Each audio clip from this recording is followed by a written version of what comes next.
Hey, everybody, and welcome to Lords of the Night. With me, as always, is your Lord of Punishment, Scribe. Say hi. Hi, Tweedledee. What the fuck was that? That's Satsu's tablet. Oh. Also joining us is your Lord of Pennies with his tablet. Say hi, Satsu. Hello. I'm the Lord of Notifications tonight. There you go. Hey. And I am your Lord of Pain, the Ranting Monkey. How is everyone tonight? I'm good, man. Apparently I'm Sinatra. Yes. And by the way, for those of you who are saying that this is a clickbait title, no, it's not. Nope. It actually means something. It actually does mean something. It does. It does. Yeah.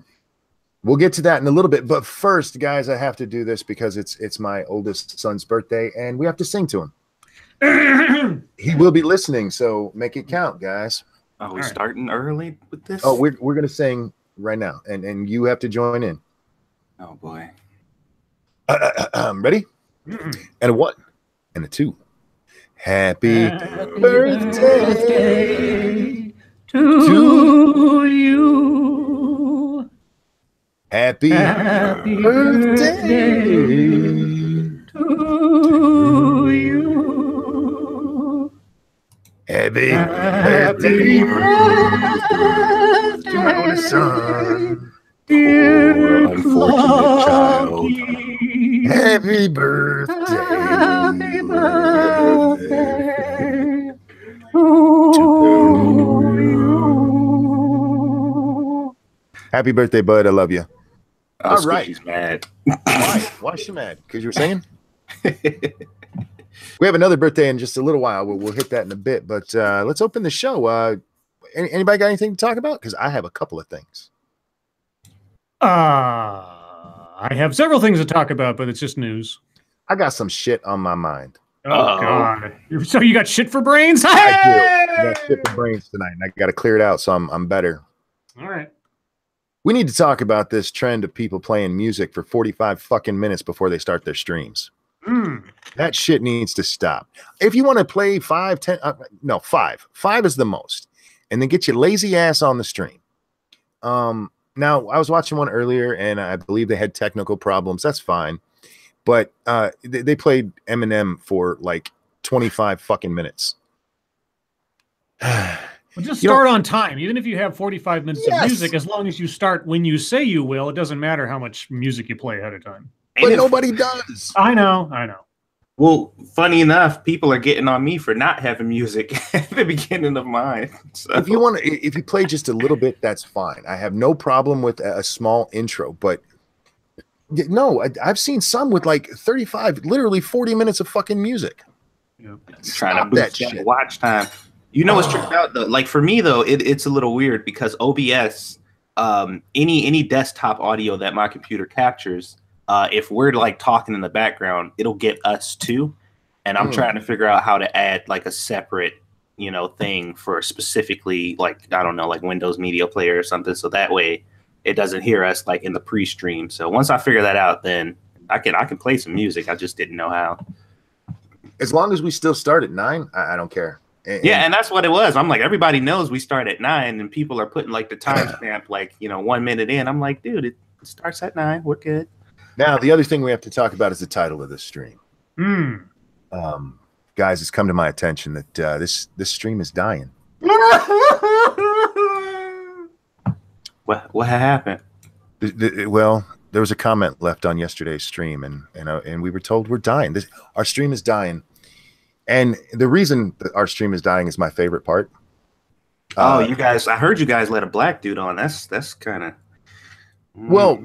That's probably it too. We let the Negro on and everything went to shit. No, their reasons for saying this is because people that watch our stream watch other streams too. Oh no. They're defecting elsewhere. Meanwhile, our numbers are steady and have been for about a fucking year. But yeah, so sorry guys. Like Stephen Hawking, we're dying. Well, no, he's dead. Yeah. Yeah, he's been dying for many years now, but he's actually dead now.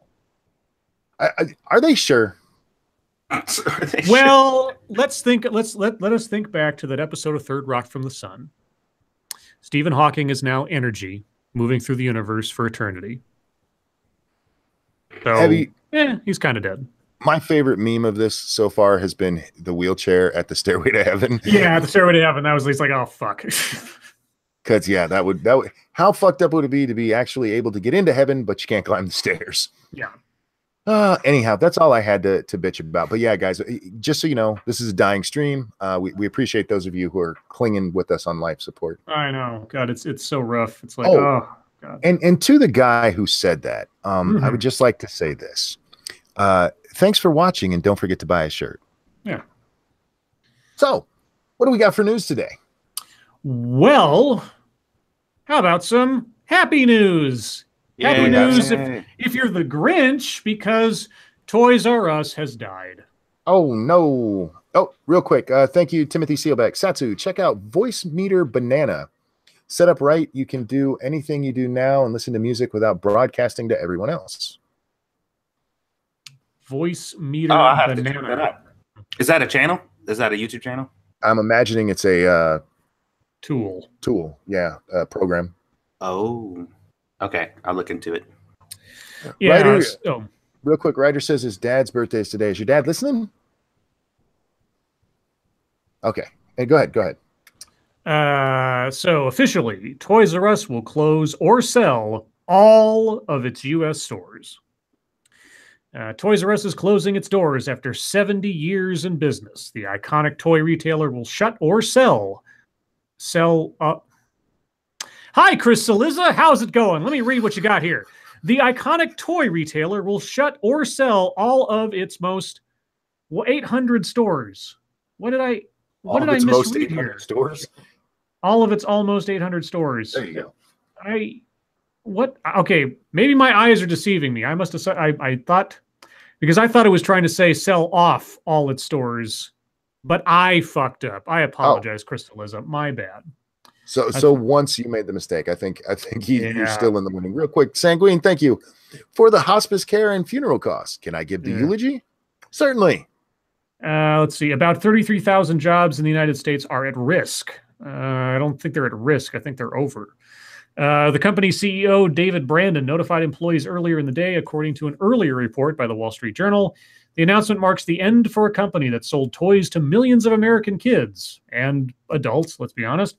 For half a century, Jeffrey, the mascot giraffe, invited children to its giant playhouses. Okay? Legions of adults who came of age in the 80s and 90s can probably still whistle its jingle, I'm a Toys R Us kid. But Walmart, Target, and other big box retailers, stores that sold aisles of toys and everything else too, began to erode its dominance. And then the emergence of Amazon sped its demise. In September, Toys R Us filed for bankruptcy, hoping to shed debt and reinvest in its stores, but the turnaround didn't work. In January, the company said it would close 182 stores across the United States. Toys R Us is expected to close hundreds of stores worldwide as well. Earlier on Wednesday, Toys R Us said it was closing all of its stores in the UK. Toys R Us hasn't made a full year profit since 2012 and has lost $2.5 billion since then. It reported a loss of $953 million in the first 9 months of last year alone. Sales during the recent holiday period, which the company has yet to report, are believed to have been very bad. The company was taken over by private equity giants KKR, Bain Capital, and real estate investment company Vornado in 2005. Together, they paid $6.6 billion, but saddled the company with $5.3 billion in debt. Jesus. At the time of its bankruptcy, Toys R Us disclosed it had about $5 billion in debt and was spending about $400 million a year just to pay for it. And that's it. So an end of an era. Well, don't worry. What they should have done. Go ahead, Satsu. I'm sorry. Okay. Just be watching the headlines, because pretty soon we'll hear about how they were always racist anyway, because most of the toys sold by them have been to white kids. That's true. That's what they get. It's going to happen. Watch. You'll see. What they should have done is, as Amazon was starting to grow, is sold to Amazon. Sell the whole fucking thing. And then Amazon could actually have Toys R Us section in their thing with all of their inventory. It would have been beautiful. Yeah, just turn all their stores into fulfillment warehouses. Yeah. Toys R Us. We don't live in a time anymore where specialty stores are going to do very good, especially not on a large scale like that. They're just not. Yeah, the internet has killed it. Just got here. What is Monkey using to justify the clickbait title this time? Oh, I'm offended. Are you going to read the whole comment at some point? Or what? The whole comment that justifies the stream title? Do I have one? Oh, we could. I mean, maybe not now, maybe deep topic time, but you have a we'll save that for deep topic. Thank you, John L. What is your thoughts on Twitter taking out Steven Crowder and members of his staff? I don't know what he did. He's usually not horrible on there. I mean, he's a troll, but he's not like Milo troll. So it depends on what he did. Somebody made the comparison that the Louis Farrakhan's on Twitter, but Steven Crowder's been kicked off. Yeah, I read somewhere what he supposedly did, but I've forgotten it in the interim, so I'm sure somebody will remind us. Otherwise, in other news... Before we do that, we got another birthday. Oh. Peter's here, so guess what, guys? It's time to sing to the real Peter. Now, Peter's a special guy because he... Scribe put him through hell one night a long time ago, for those of you who don't know.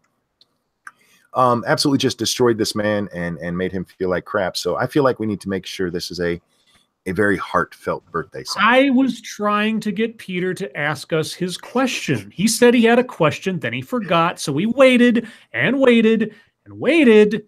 And hey, I featured him in one of my videos. I made an allusion to him in one of my videos. Yes, so. You did. And you have a super chat. Yes, thank you, Shilgarath. How do you end a physicist's life? Reformat Windows. That's not nice. Oh. Somebody on Twitter did Stephen Hawking's last words, and it's the sound of Windows shutting down. Yeah, there you go. That's fucked up. Anyway, Peter, are you out there? This one goes out to you, bud. And a 1 and a 2. Happy birthday to you. Happy birthday to you. Happy birthday, dear Peter. Real Peter. You question asking motherfucker. Happy birthday to you. Happy birthday, Peter. I hope you have a good one.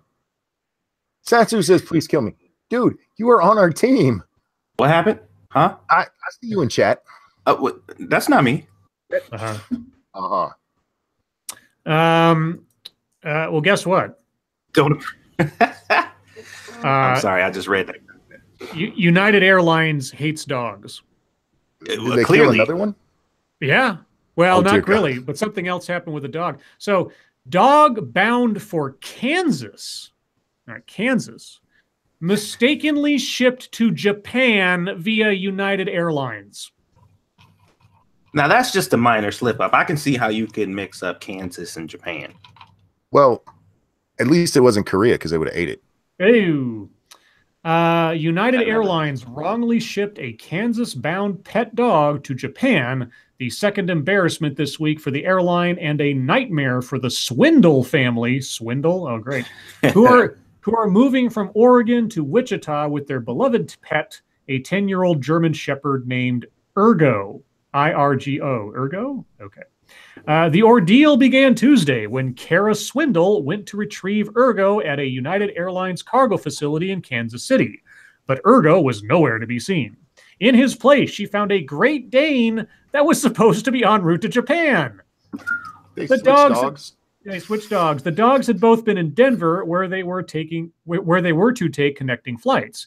Panic quickly set in over the fate of Ergo, who the Swindles adopted when he was 4 years old.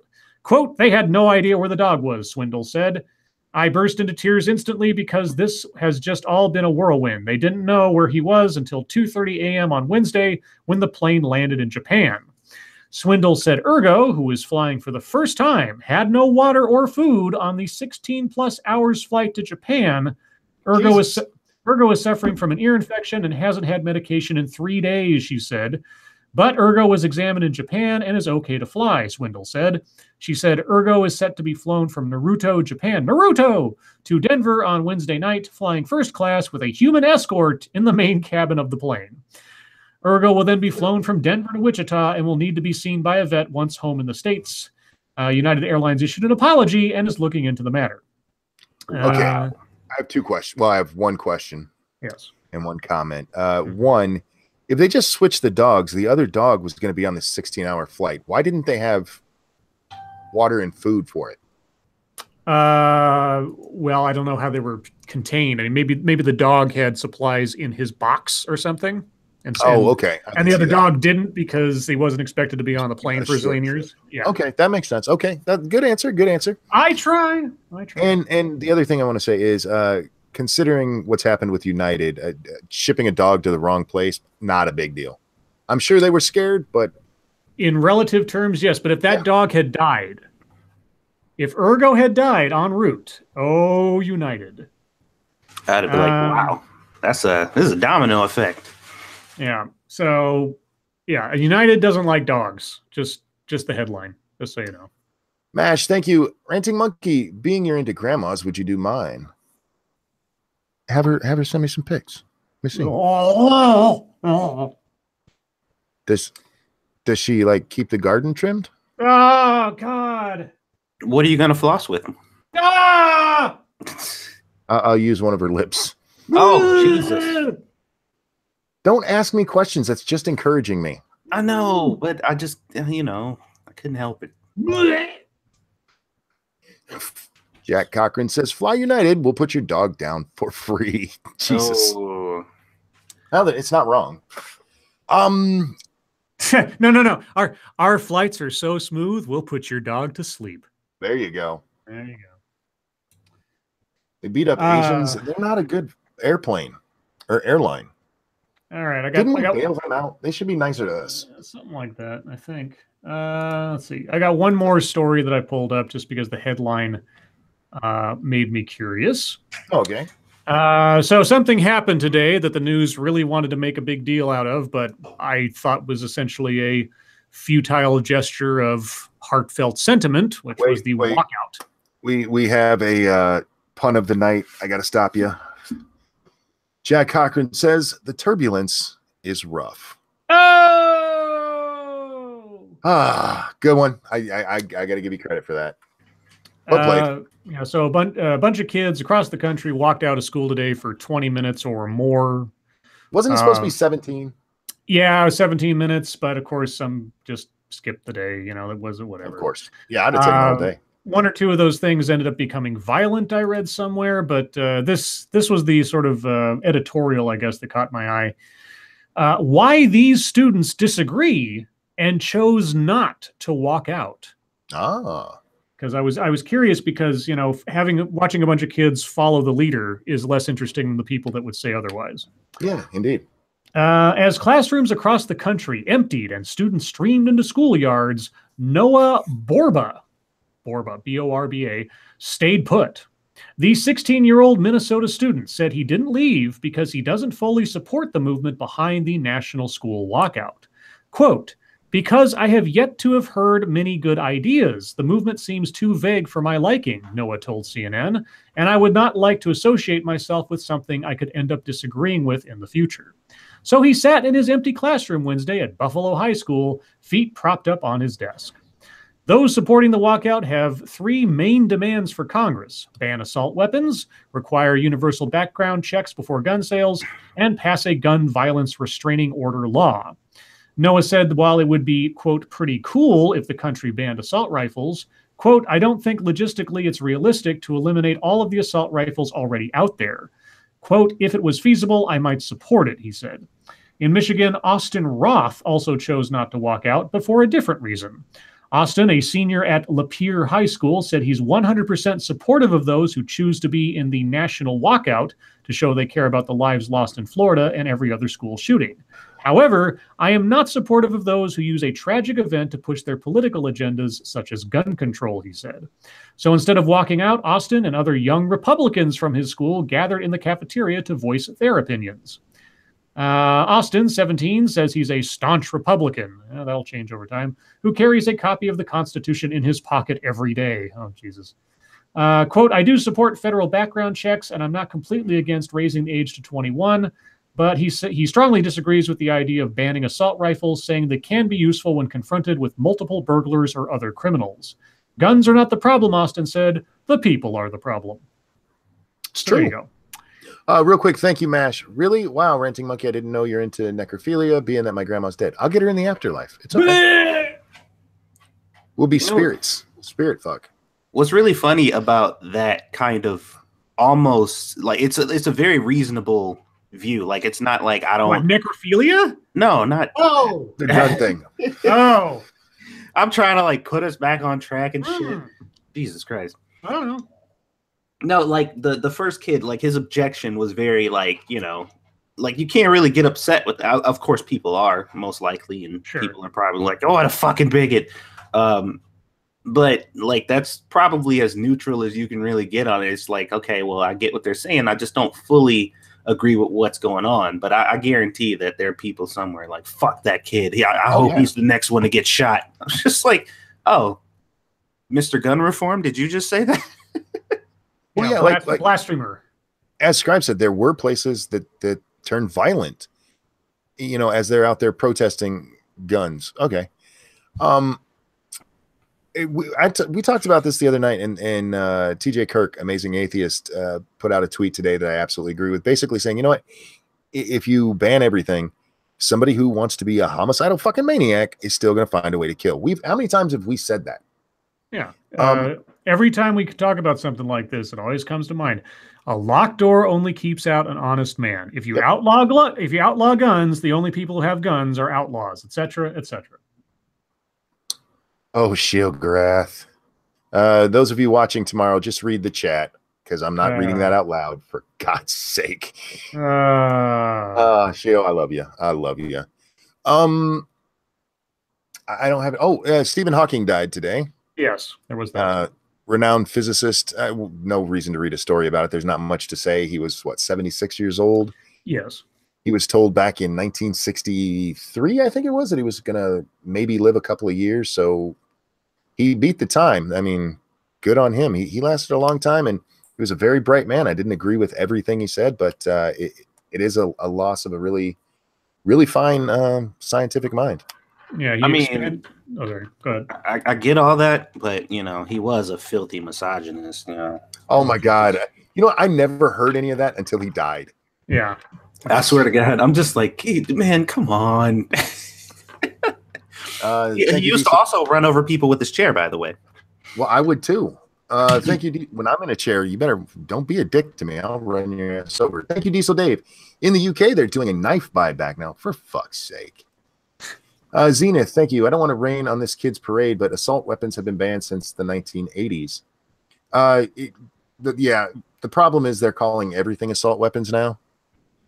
And if you've been alive since the 80s, it is really weird to watch this, because it used to be, and we talked about this again the other day, handguns were the problem. Got to get rid of handguns. And now it's assault rifles. So, yeah. Wait, if there's a knife buyback in the UK, can I take my butter knives over there? I don't know. Because I got a whole ton of those, and I'd love to get some money for those things.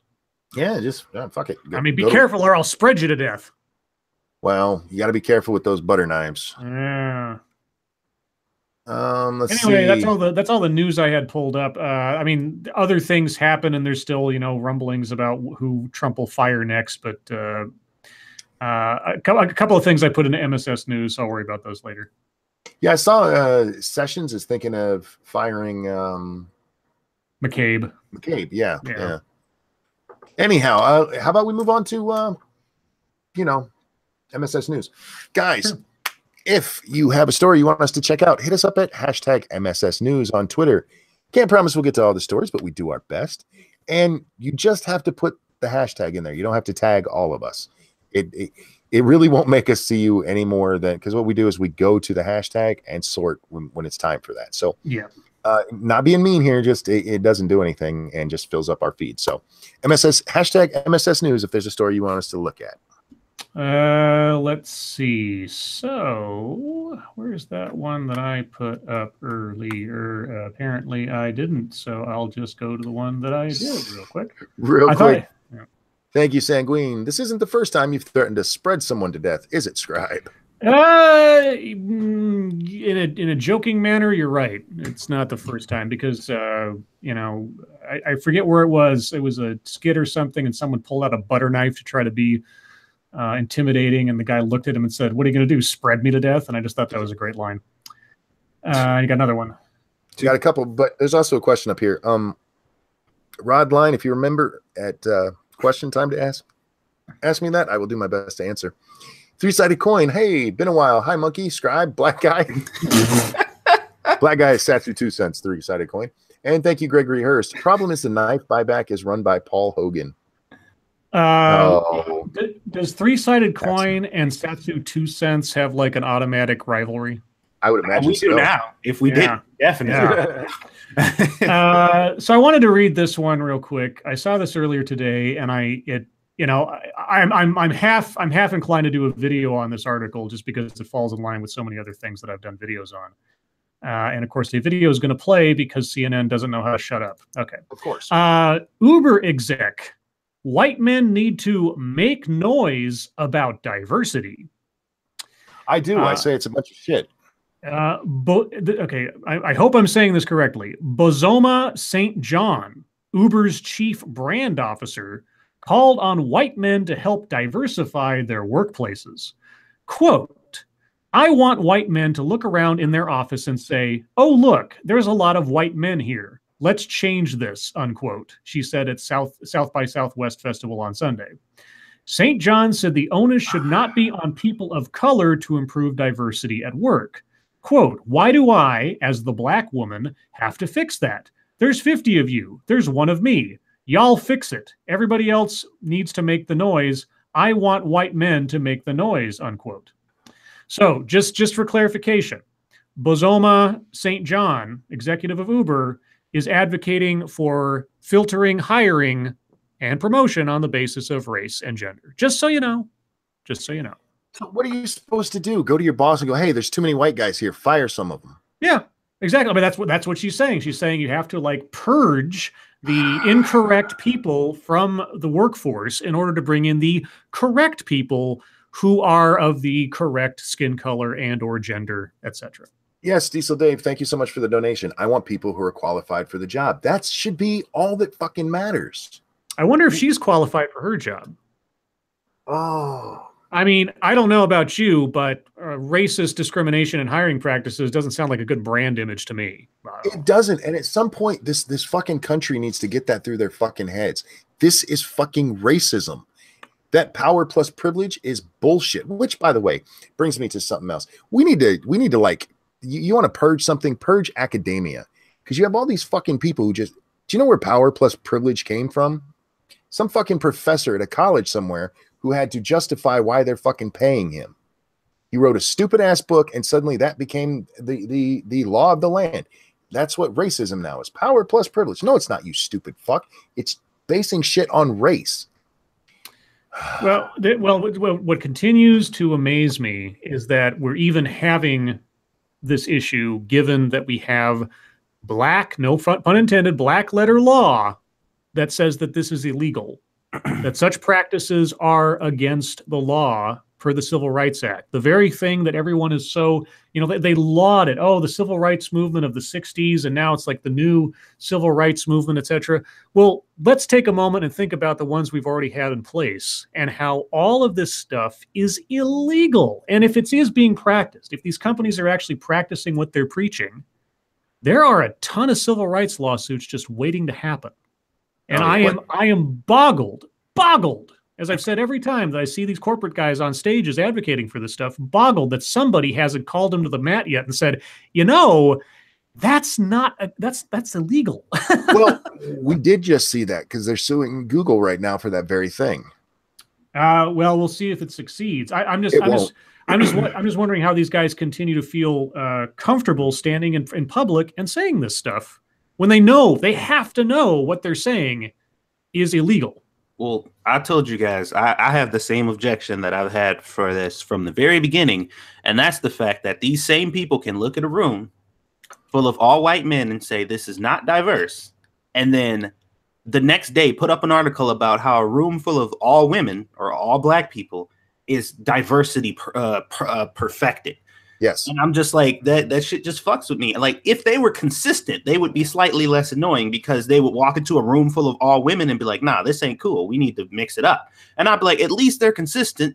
I mean, I still think it's wrong to do that, but they're going for actual diversity. They really mean equal representation in all workplaces. Whatever. That's cool. If that's what you want to work for, good luck. But at least you're consistent. But they're not. Because when they were talking about disparity between men and women, equal pay. That is the tagline. That has been the tagline from the very beginning. Equal pay. But the moment they heard about women making more than men, we're finally heading in the right direction. What the fuck do you mean? Like, I wish I could remember what company it was. They put out a statement, I think it was today, where they were talking about how they've reached some diversity goals. Mm-hmm. One of their goals was to hire less white people. Another one of their goals was to reach Asian employment equal to Asian representation in the country. But that was the only one they did that with, was Asians represented as their portion of the population. You got a super chat. Thank you, Shiogorath. # National Walkout Day. Just another day in Harlem. Oh, dude, I used to skip school all the time. Yeah. All right. Well, anyway, you got another one too. Thank you, Sir Wolfgang. Donation with no comment. I appreciate it. Thank you so much. All right. Well, moving on from that, because I could go on for a very long time. And if you want to hear me talk about that more, there's plenty of videos. So this one comes from Zelthor the Blind. How do you read it? I don't know. Maybe it's like electronic braille. Okay. Seaside High teacher accidentally fires gun in class, students injured. Oh boy. Oh, this is great. A teacher who also serves as a reserve police officer accidentally fired a gun inside a Seaside High School classroom Tuesday, and 3 students were injured. Damn, one shot. Hey, gotta give him credit. He hit 3 people with one shot. Magic bullet. Alexander was pointing his gun at the ceiling when it fired. Pieces of the ceiling fell to the ground. A news release from the Seaside Police Department said no one suffered serious injuries. One 17-year-old boy suffered moderate injuries when fragments from the bullet ricocheted off the ceiling and lodged into his neck. Damn. That's not serious? Okay. The teacher, if it didn't hit anything, no arteries or anything. I guess. The teacher had just told the class that he wanted to make sure his gun wasn't loaded when the gun fired. Oh, for fuck's sake. The teacher was about to use the gun for a demonstration about how to disarm someone. Fuck me. Why? Who in the fuck unloads their gun pointing it at the ceiling? I don't know. Obviously not somebody who knows what the fuck they're doing with a gun. Everyone in the classroom was stunned, and the teacher, who is a reserve officer for the Sand City Police Department, apologized, but no one at the school checked to make sure that all of the students were uninjured. The school day resumed as normal. Oh my God. Yeah. Give teachers guns, guys. It's totes safe. Real quick. Thank you, Gregory Hurst. This is about the last story. Equivalent of what she's saying.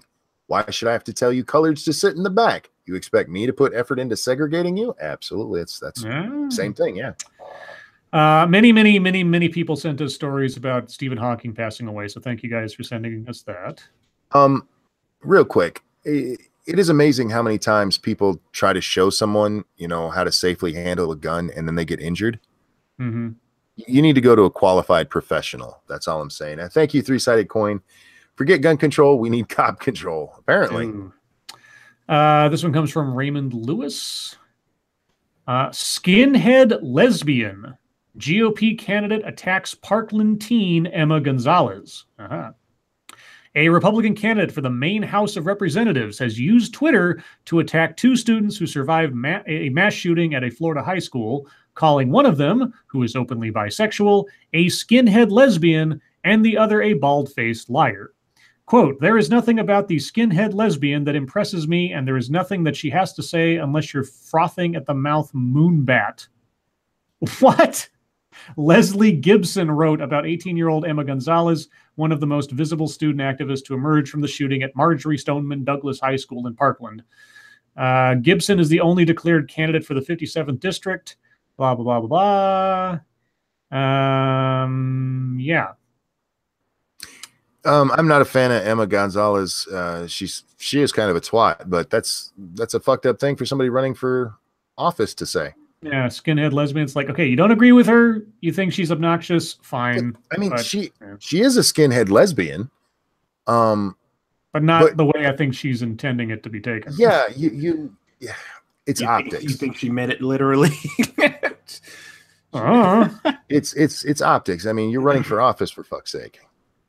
And you're not Donald Trump, so you're not going to get away with it. Right. Motherfuckers getting too bold for their breeches. What is this? Okay, Jack, the motherfucking cockring, sends us this one.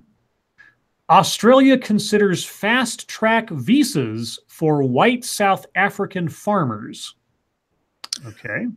Real quick, thank you, Sir Wolfgang. Are they talking about 11 from Stranger Things? Ha ha ha ha ha ha.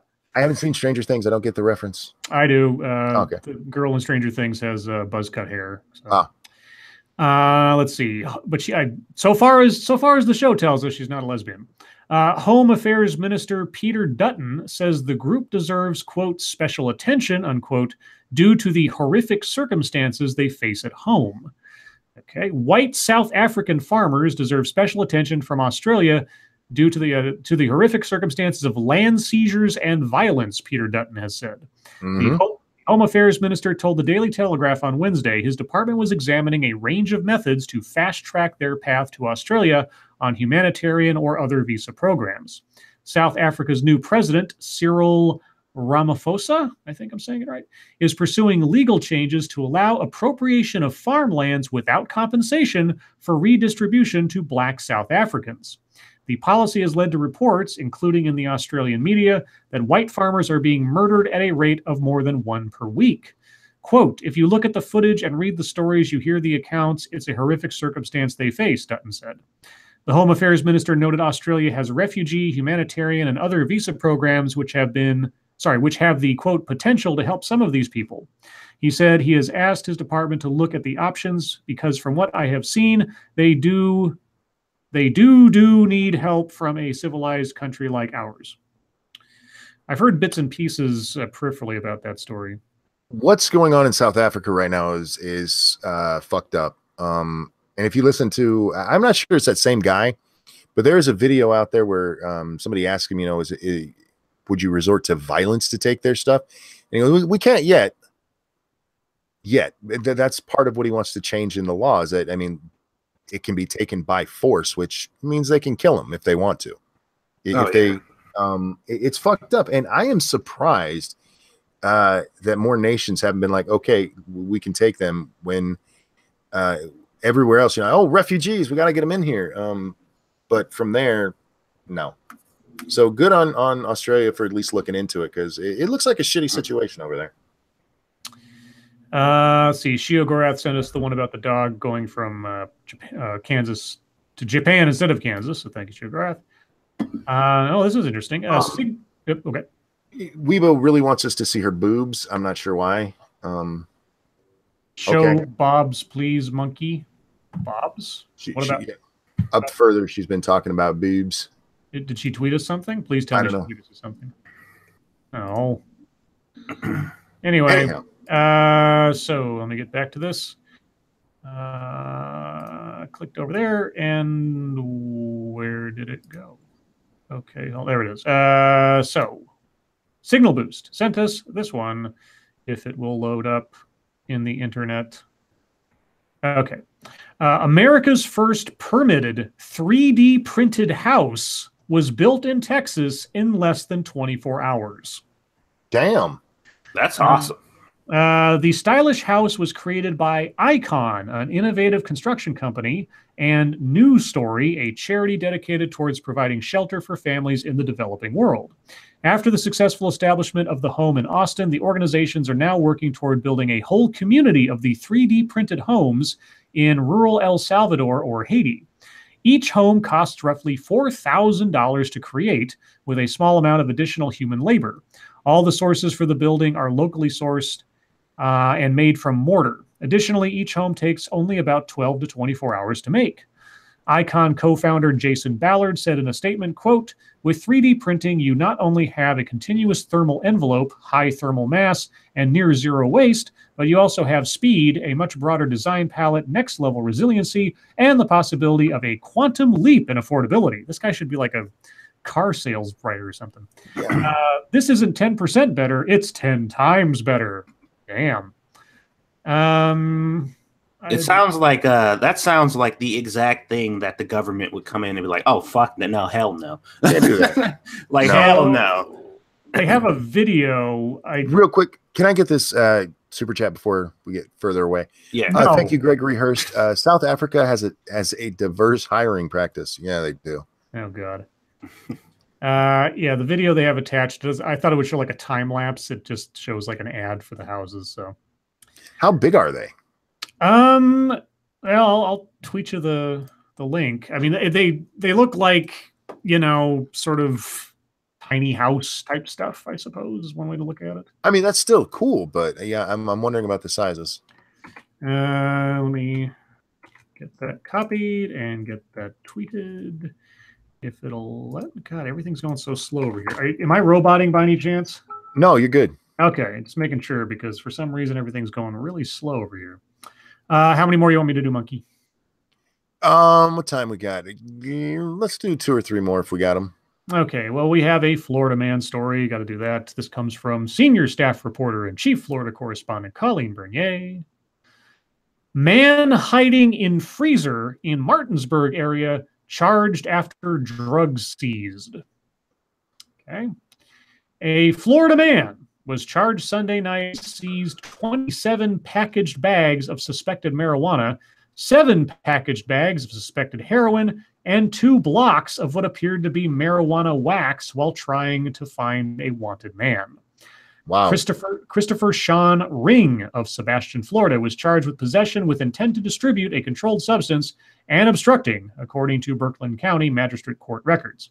Ring was also charged with grand larceny and receiving or transferring stolen goods in connection with a separate case. Let's see. A blue backpack that Ring had with him in the freezer, a chest freezer in the basement of his home, contained the suspected drugs, digital scales, and unused plastic bags. Yeah. He hid in a chest freezer. Yeah, he's going to suffocate himself rather than be caught with the drugs. So there you go. How long was he in there? Oh, go ahead. Do we know how long he was in there?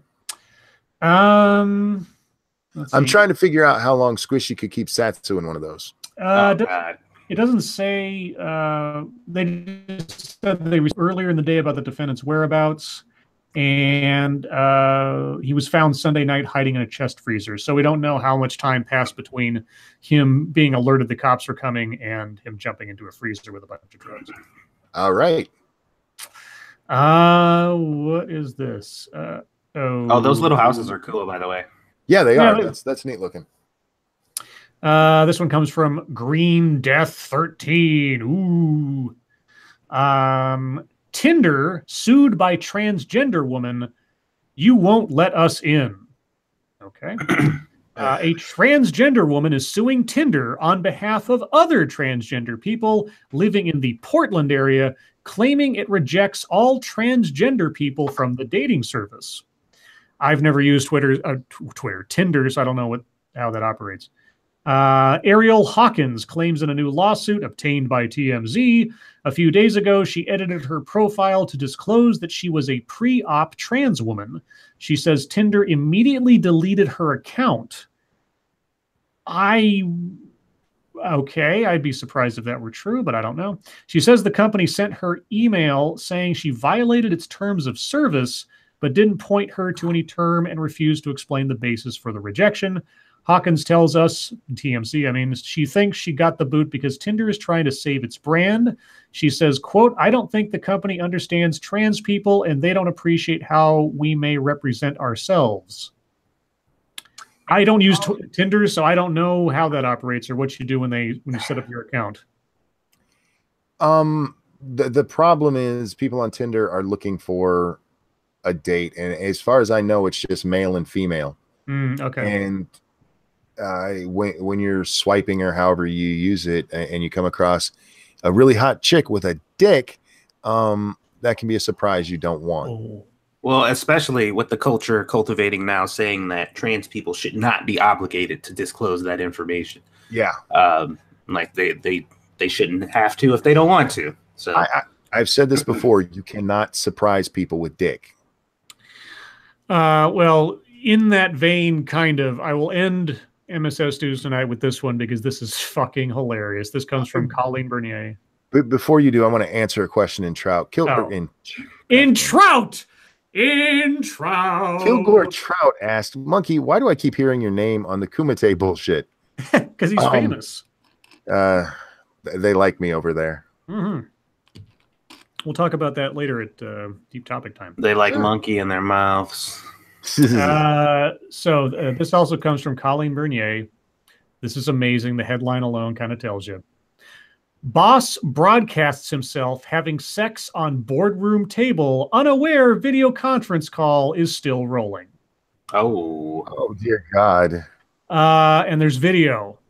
Nice. It's pixelated in places, but the Mirror has posted video.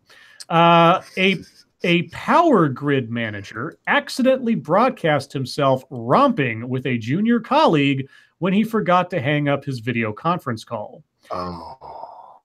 Based on WeChat conversation screen caps, the manager of China's Southern Power Grid filmed himself having sex with his colleague in a conference room minutes after a call earlier that morning, which was attended by employees from 5 different provinces. After the meeting was adjourned for a break, the manager allegedly decided to make use of the now empty conference room at the company's Guangzhou headquarters. The footage first leaked on Saturday, but it has now been scrubbed from social media by Chinese censors. 2 employees have since been arrested and face defamation charges, as well as further punishment for spreading false rumors after they allegedly shared the footage. That's not a false rumor? A false rumor. Okay. The phrases Southern Power Grid and use love to make power have become 2 of the most blocked terms on social media site social media site Weibo? Weibo has their own social media site? Weibo. Oh. It's either Weibo or Weibo. I'm going to say Weibo. The phrases have even overtaken constitutional change and the president's name. Nice. The manager has been identified on some social media channels, but claims he is being deliberately framed and vowed to file libel lawsuits. Dude, there's video of you fucking your secretary. Isn't it hilarious how you find a story where you're like, this is interesting, but what you read inside of it is more interesting than what the shit was about? How do you... Okay, one, Devil Eye's trying to get fired. They said that they're broadcasting us to their whole office right now. Oh, God. Oh, this is Good luck with that. This is hilarious. Hold on. Wait. Let me finish this real quick. Sure. The suspects, a man surnamed Tang and a woman surnamed Wang, both 30, faced defamation charges as well as further punishment for spreading false rumors. Wang told police that she further dramatized rumors and shared them to major web forums online. Further dramatized rumors. So the people who shared the video, yes, they're getting in trouble. Yes. The people fucking in the boardroom, yes, did nothing wrong.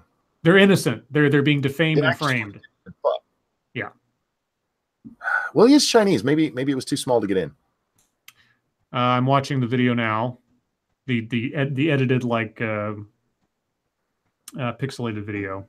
You can't really see anything. It's completely made out of focus, and the entire area of action has been pixelated. So just like fucking Asian porn online. Yeah, pretty much. Can't see the good stuff. Yeah, you can see that the lady is on her back and that her leg's up, and he's down in between them, and he's doing his business. But yeah, there you go. Maybe well, all right, never mind. Can you imagine being that guy though? Accidentally broadcasting yourself fucking in the boardroom? Would you be ashamed or like, hell yeah? I don't know. See, am I married? Let's say no. Oh, okay, then sure. What the hell? See, I've seen compilations of Twitch people doing some crazy shit, like forgetting that they didn't turn their camera off, and I always like thought, like, what the fuck would I do in that situation? But if it was something like that, then I mean, the only thing I could do really is just own it. I'd be like, yeah, that was me. That was me. Right now. Devil Eye says they can't fire me. I'm quitting Saturday anyway. They just heard me read that. I hope they already knew. Oh God. If not, surprise. Hey, are any of your coworkers hot? Oh my God. Well, I guess that'll be it for MSS News today. Thanks, guys. And also it for somebody else's job. Thank you, Sanguine. That's great. Can you imagine the government denying you had sex? Yeah, that's awesome. Instead of you having to do it, you have the backing of the state going, he didn't fuck her. Wow. That's amazing. So we're on to YouTube time. Guys, let's see. Let's start with Satsu. What'd you do today? Did I do anything today? I don't think I uploaded a video today, but I am working on a story, if I can bring it up. Hold on, give me a second.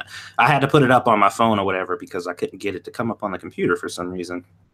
Wait. Ducky says, Devil Eye, I always turn the speakers on when they sing happy birthday so my coworkers bitch about it. Wow, that's what we're used for now, annoying other people. Great. That's all right. I'm good with it. Like we say, share it whether people like it or not. Anyway, what do you have your story up? I think it was something about Missouri students being charged with a felony for bullying, if I remember correctly. Bullying is a felony? Yeah. I didn't read it. Like I said, I just saved it. But I was like, that sounds crazy. Okay. Scribbles?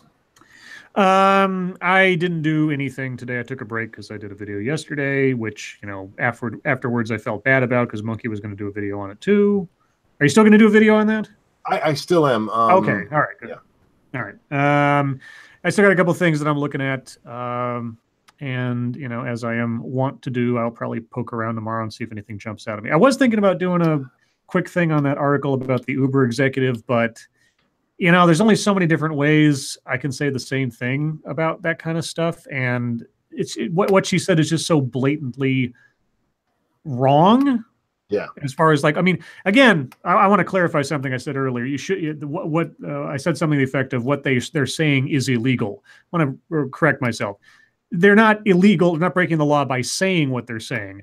The policies that they are advocating for, if they were to be put into place, those would be illegal. But anyway, so that aside, so I'll be working on stuff tomorrow.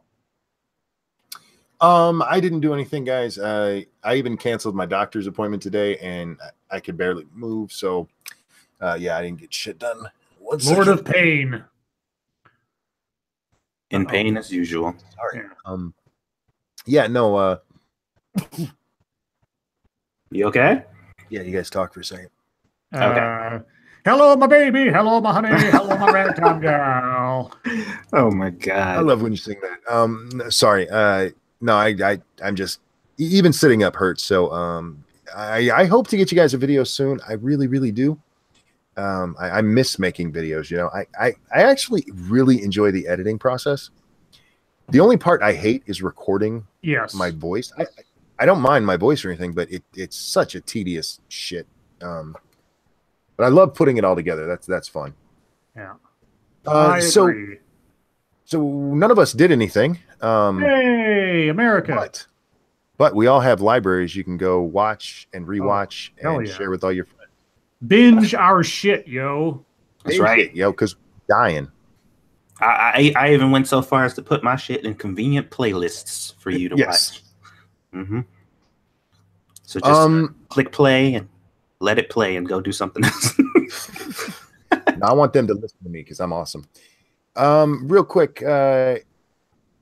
Russell says monkey with a question mark. What's up? Oh, Kelly's asked, so how is the grand monkey? I haven't seen her much this week because with how I am, she's being watched somewhere else. But they did come over today for my son's birthday, and she was just so cute and happy, and I love the little one. So yay! Let's see. Yeah, hit that like button, guys. Hit the like button. I was talking to Irate Bear yesterday about the 18th, and he said he was talking to Old Man Jenkins about my channel, and he said that I was mediocre, and I was like, yeah, well, I told him that I was mediocre. He was like, why do you say that about your channel? I'm like, how else would you describe my content, sir? Thank you, Diesel Dave. I did that when I found you. Oh, I appreciate it. Who said that about you? Fucking. Why am I drawing a blank on his name now? Yeah, you just said it. Damn it! Why am I drawing? Because this sounds like YouTube drama, and it is YouTube drama time. Who's Jenkins? No, that's what I just called him, but I'm trying to remember his actual fucking YouTube handle. I think about like Leroy Jenkins. Leroy Jenkins. I fucking love that video. Satsu, hit me up in a DM. Let me know who it was because I'm curious. Prospero says Old Man Jenkins.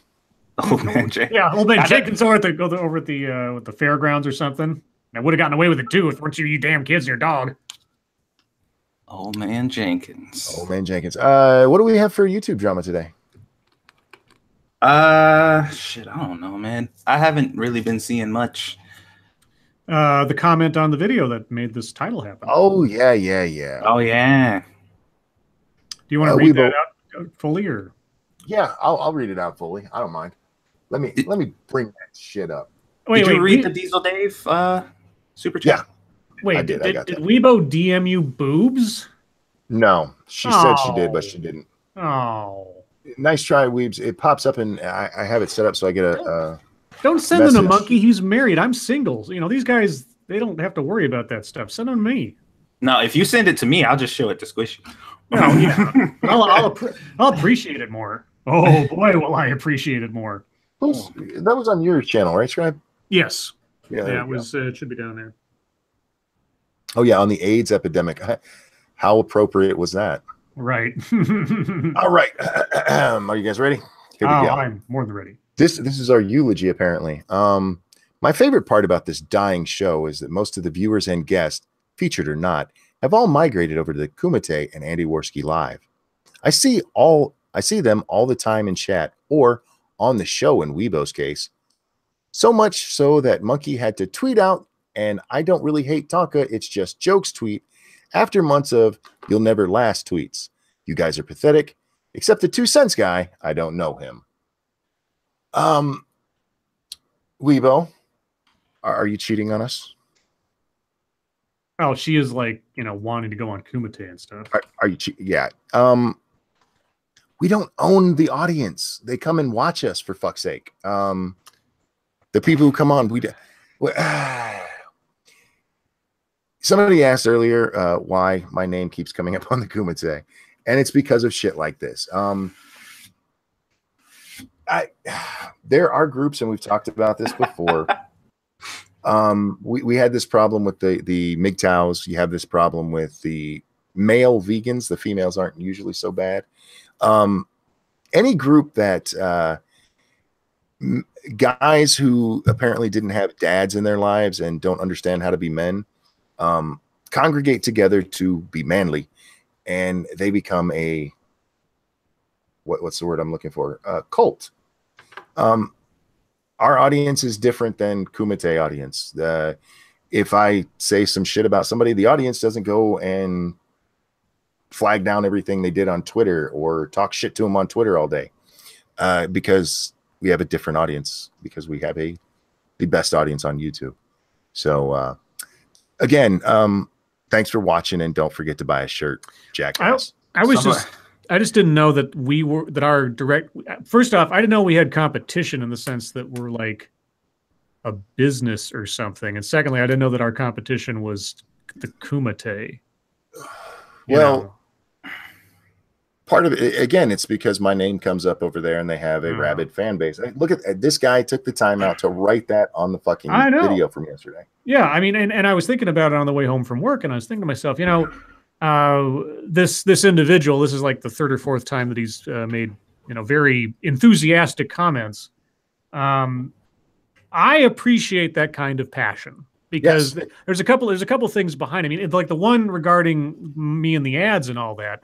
I thought, if he's this angry, he must, it's sort of like cynicism taken to the ultimate degree, where it's like you're so angry that things aren't the way you want them to be, and you're so upset and sort of like disappointed that it turns into like hate or something. And on this one, I was kind of like, I think he's, of course, maybe he's completely just trolling for the trolling, but I don't see what we do as some kind of business. I mean, I'm not doing this for the fame. I'm doing it because it's fun, Yeah, exactly. I don't see Blair White as our competitor. I don't get mad at Mundane Matt if he's streaming at the same time we do. Whatever. This is going into perpetuity on YouTube until the servers die. So somebody can listen to this tomorrow or whatever else. And I don't know. I don't know what we're competing for, I guess. What is it that we're supposedly fighting over between us and the Kumite or anybody else? I don't know. Again, it's this misplaced macho bullshit. But if you look at the way our show evolved, it was always about the fun. I would get bored and I would go, Scribe, let's go talk. And I'd shoot him a DM going, what you doing? I'm bored. And that's how this show ended up. And it's just fun talking to these guys every night. Well, I mean, I think it's connected to, you remember I was saying before that people were saying that a lot of these people just get real full of themselves. And there's a lot of kind of unfulfilled people like in life who have like built this kind of little posse or whatever. And now they feel like I'm important now, like people watch my stuff. Therefore, I am way more relevant than I think I am.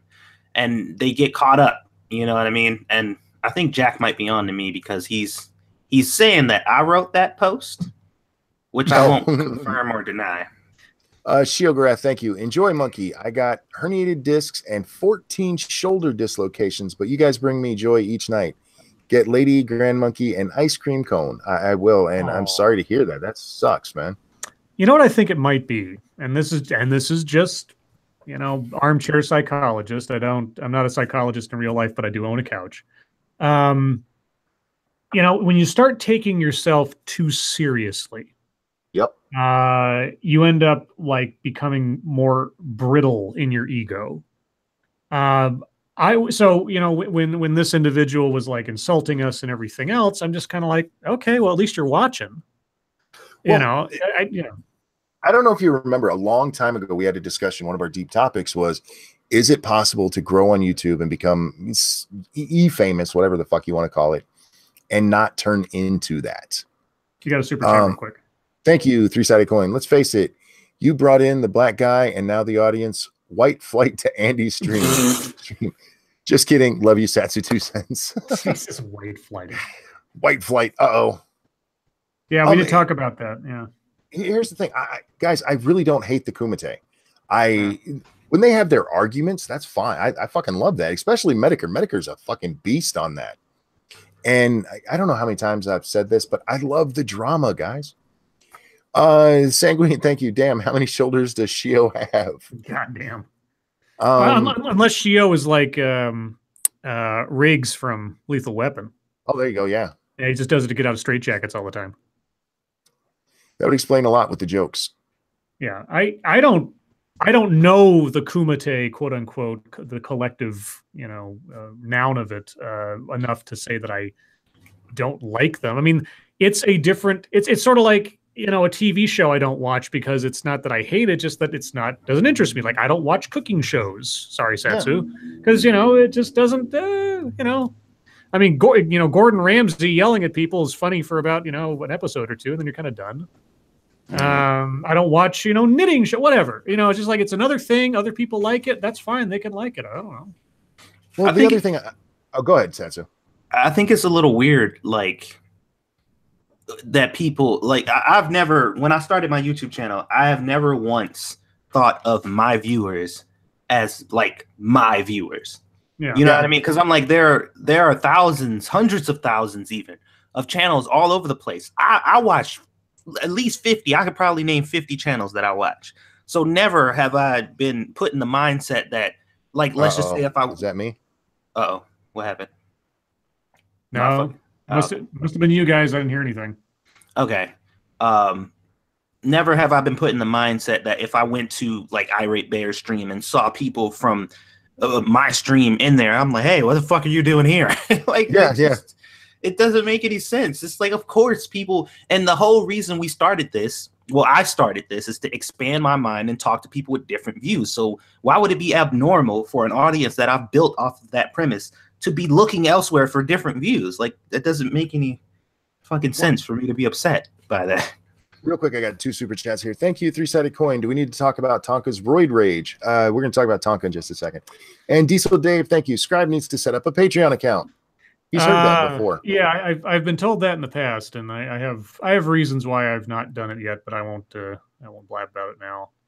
And since he doesn't have one, all you got to do is on his night donate what you would have done on Patreon. There you go. Real quick, Weibo really wants us to talk about this, so I will. Go ahead, we'll get it set up, but I want to address the Tonka thing real quick. No, go ahead. You do that first. I think Tonka's a giant asshole. He thinks the same about me, but there's no hate there. It's fuck you, you're an ass, and that's all it is. It's we have fun fucking with each other because we don't like each other, but there's no hatred. I do not want to see Tonka like lose his channel or get doxxed. I just don't. I don't have that kind of hatred for anybody. The only time I thought that was Daddy of 5 because he was beating his fucking kids for money. That's different. Yeah. So Tonka's never done anything to me that makes me like, oh, I fucking hate that guy. He's an asshole, and there's assholes everywhere. And if you enjoy watching him, enjoy watching him. It's just not my thing. So that's all I had to say about that. So okay. Weibo's thing? So Weibo wants us to talk about the Waffle House Index. Have you heard of the Waffle House Index? I have not. Well, actually, it sounds kind of familiar. The Waffle House Index is an informal metric used by the Federal Emergency Management Agency to determine the effect of a storm and the likely scale of assistance required for disaster recovery. Levels. The index has 3 levels based on the extent of operations and service at the restaurant following a storm. Green, full menu. Restaurant has power and damage is limited. Yellow, limited menu, no power or only power from a generator or food supplies may be low. Red, the restaurant is closed, indicating severe damage. Background. The term was coined by FEMA Administrator Craig Fugit in May 2011, following the 2011 Joplin tornado, during which the 2 Waffle House restaurants in Joplin remained open. The measure is based on the reputation of the restaurant chain Waffle House for staying open during extreme weather and for reopening quickly, albeit sometimes with a limited menu, after very severe weather events such as tornadoes or hurricanes. Waffle House, along with other chains such as Home Depot, Walmart, and Lowe's, which do a significant portion of their business in the southern U.S. where there is a frequent risk of hurricanes, have good risk management and disaster preparedness. Because of this, and a cut-down menu prepared for times when there is no power or limited supplies, the Waffle House Index rarely reaches the red level. So there you go. There you go. We base things on the Waffle House. That's good business right there. I don't like waffles. I like pancakes. Jack Cochran sent us a deep topic if you have nothing else. But sure, what do you got? So this is a list. Oh, dear. Yep.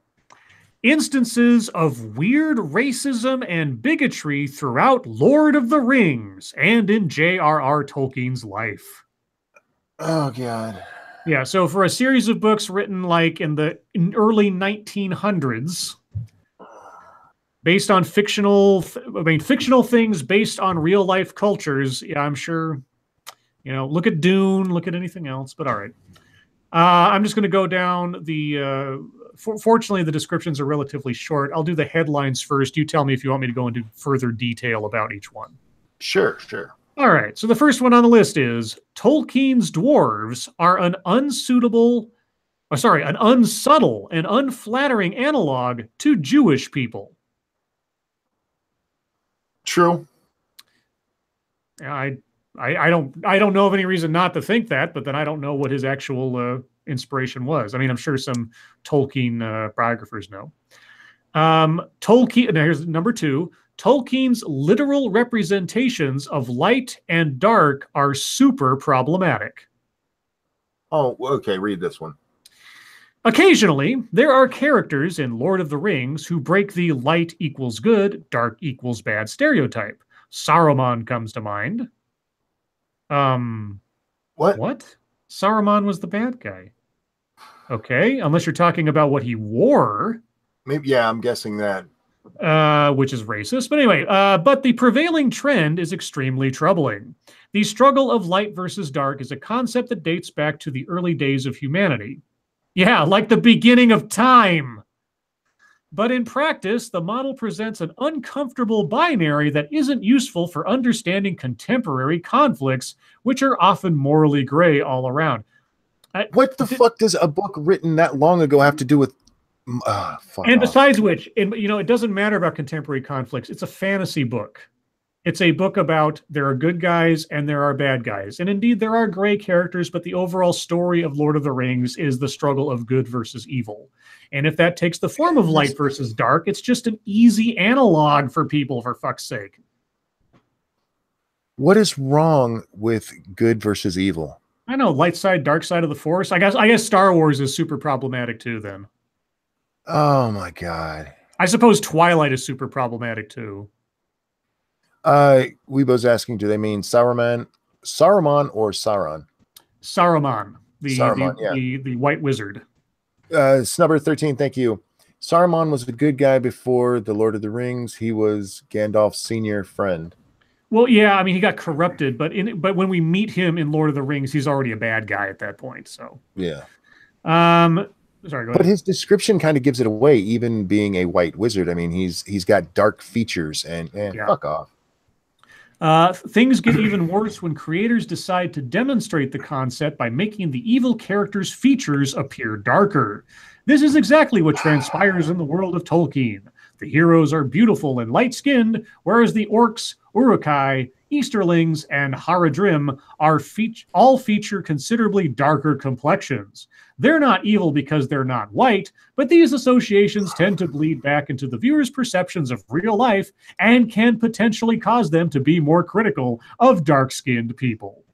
No, that's basic human nature taking place. If you walked into a room and there was a shadowy figure in the corner, you'd be slightly intimidated. But if you walked into the room and there was a fucking shining angel, you'd be like, oh, well, that's nice. Like it's an instinct, something that darkness is unsettling by default. Like, Satsu, you're obviously an Uruk-hai. Clearly. Real quick, thank you, Diesel Dave. I want you smothered. I want you covered like my Waffle House hash browns. Whoa! I appreciate that. I want you smothered. I want you covered like my Waffle House hash browns. You got another one too. Thank you, Three-Sided Coin. Don't forget, BioShock equals Trump or something too. Yeah, BioShock Infinite. Yeah, I got that response from her, and her response, I could see, because I mean, the way we read it, it sounded like she had no idea this game came out years and years ago, and that's how she treats it. Yeah, and when I reread that quote that I sent back to her and asked her, you do know that this game, I could see how I may have misinterpreted it, but in context with the rest of the article, I don't think I was off base and thinking otherwise. But whatever. Weebo says, did you know in Asian cultures, white is seen as evil? That's probably from the bomb we dropped on them. White devil.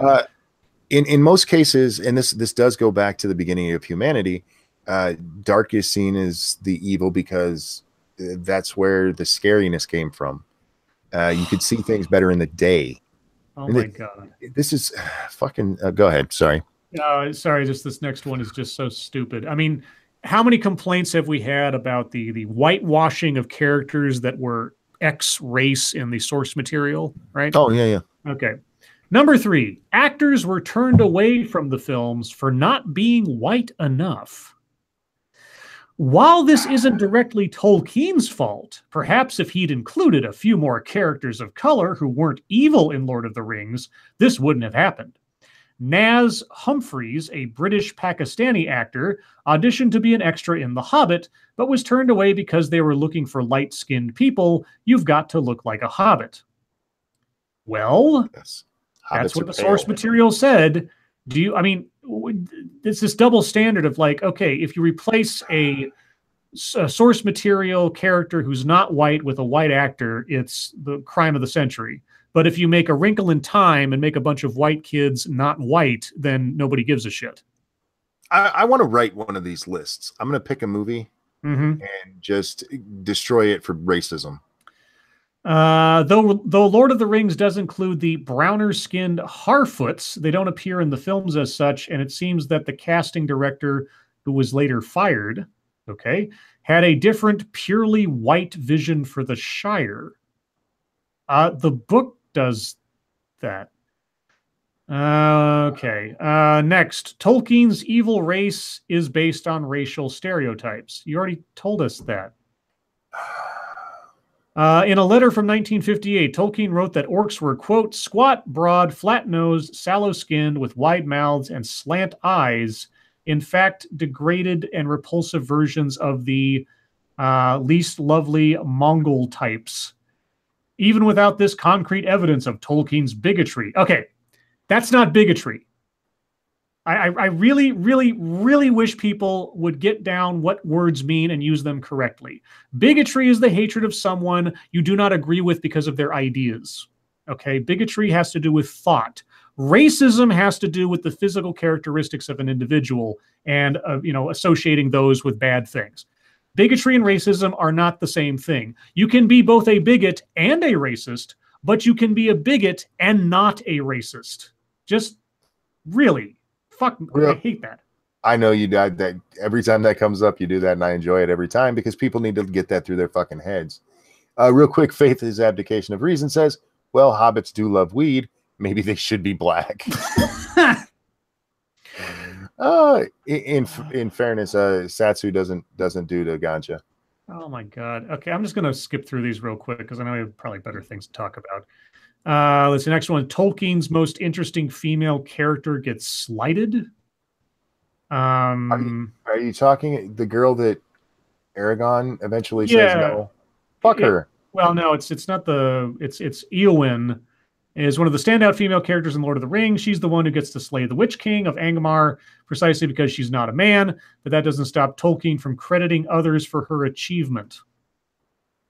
The fuck you. Okay. In the story, the Hobbit Merry also plays a crucial role in the Witch King's demise, which we see in the movie. Although he's biologically male, he's not technically a man since he's not a human. Exactly.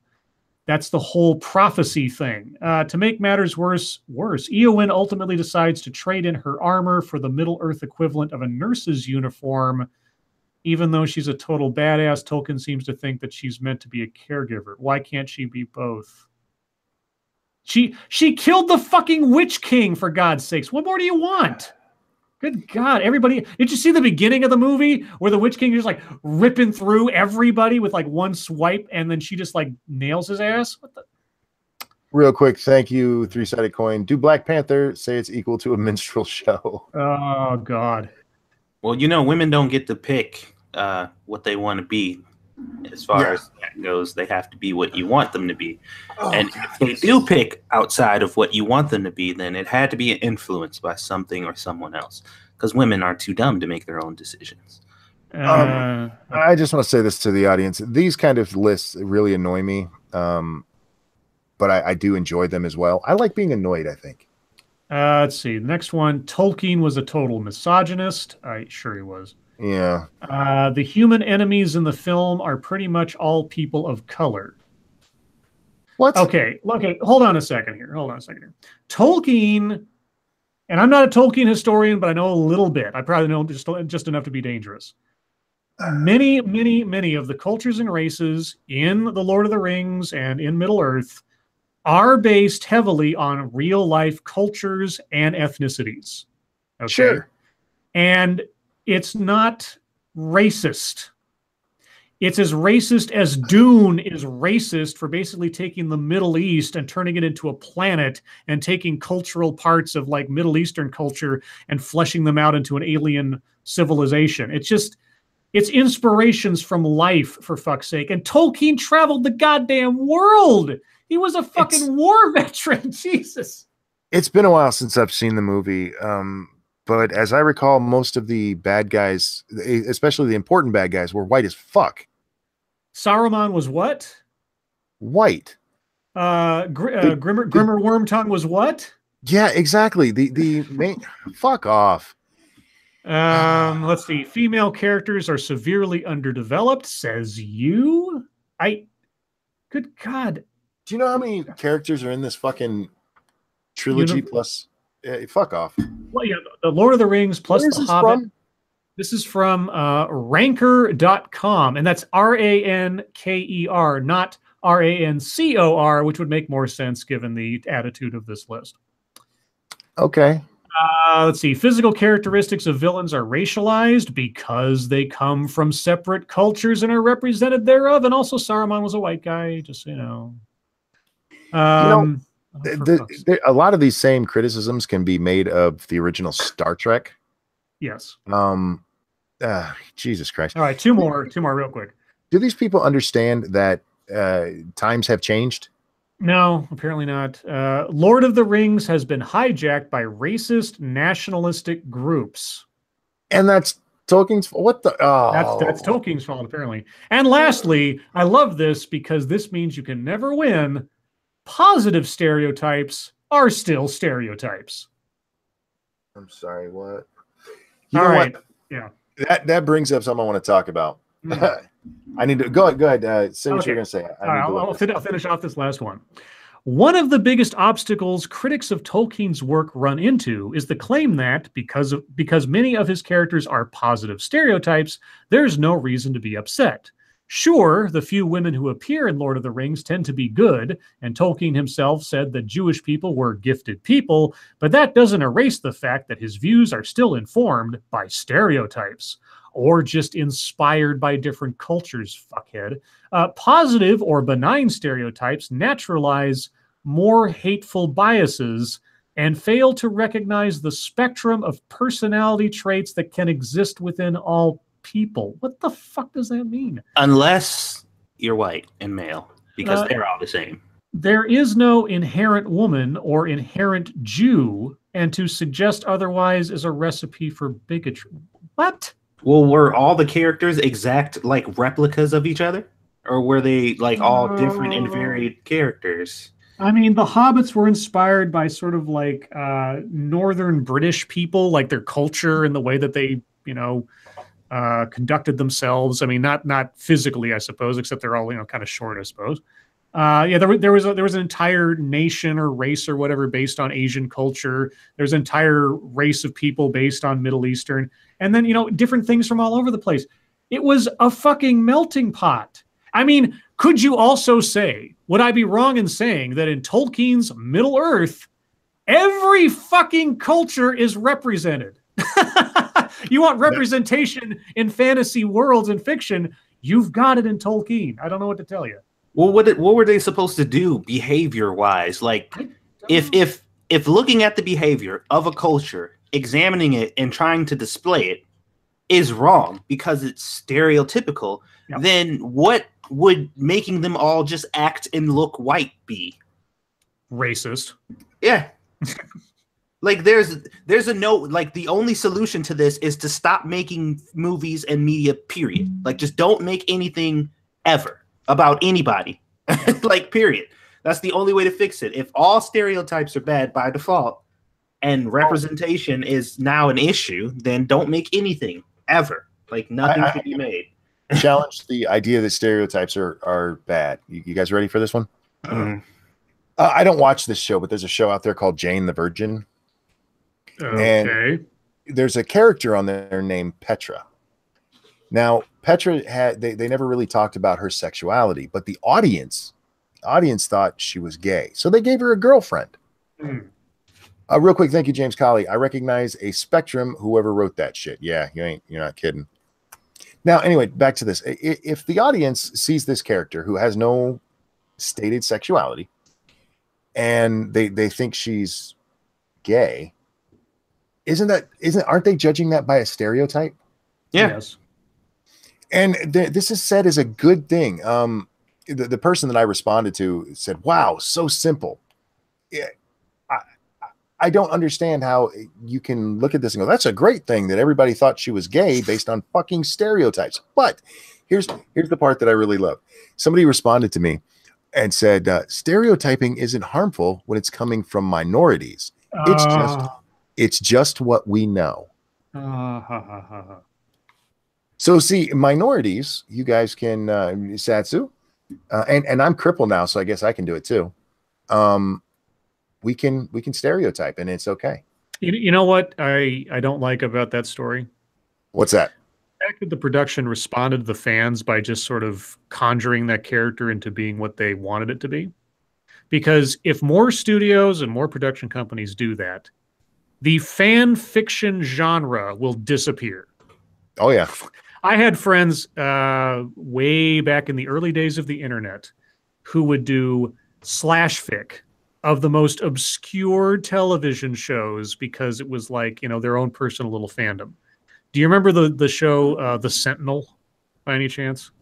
I never watched it. Yeah. So I had a friend who was like the queen of Sentinel slash fic and putting those two characters together in romantic situations, even though there was, no suggestion of it, so to speak, in the show. If you see a character that you'd like to see do something that they're not doing in a show, write a story about it. Seriously, write a story about it. You have a better imagination for yourself in your own little world as somebody else. And I mean, hell, that's where 50 Shades of Grey came from. Yeah. Just saying, if you want to become a zillionaire for bad writing, just, make up shit about things that they're not doing for you. Awful writing. Awful writing. Writing. Yeah, bad writing. Yeah. The new, we're going to call that J.K. Rowling from now on. What's the name of the chick who wrote that 50 Shades? E.L. James. E.L. James. You know what? For whatever anybody thinks about her horrible writing, I still give her all the credit in the world because she not just made money, but she entertained a whole shit ton of people. Yeah. And that is awesome. I don't have to like it. And I don't. I think if you actually read it, it's funny as shit. But so many people like, oh, fuck her. You know what? Yeah, fuck her. But she entertained people, and that's a wonderful thing to do. I respect anybody who can get people to read, even if it's bad. Like J.K. Rowling, for all the things on social issues that I may disagree with her with. When she dies, she should be canonized as a saint for getting kids to read, getting kids to be interested in writing and storytelling and the whole 9 yards. Even if you don't like Harry Potter or you think it's overblown or whatever else, I don't care. Getting kids excited about reading books is something that should happen more often. And even E.L. James, hey, that's the American dream right there. You made something, people liked it, they bought it, you became a success. It may be stupid, but then we're on YouTube. Yeah, exactly. Yeah. Anyway. I understand, not liking something and pointing out flaws in it, but you still have to respect the game. Harry Potter, my daughter has always been a reader, but that became a thing with me and her. We went midnight release to get numbers 5, 6, and 7. It was a great, and we sat there and read them until we got to the end, and then we talked about it, and then the whole family, once the movie started coming out, it was a thing we all went and did. And she actually went and saw 6 without me, and I was heartbroken, but we went and saw it together later. But no, with all this stuff, I know we're completely off where we were, but you have to. You don't have to tear down things you don't like, I guess is what I'm saying. If somebody's entertaining somebody, that is an amazing thing. Well, you can critique things all you want. Sure. We do movie reviews and things like that.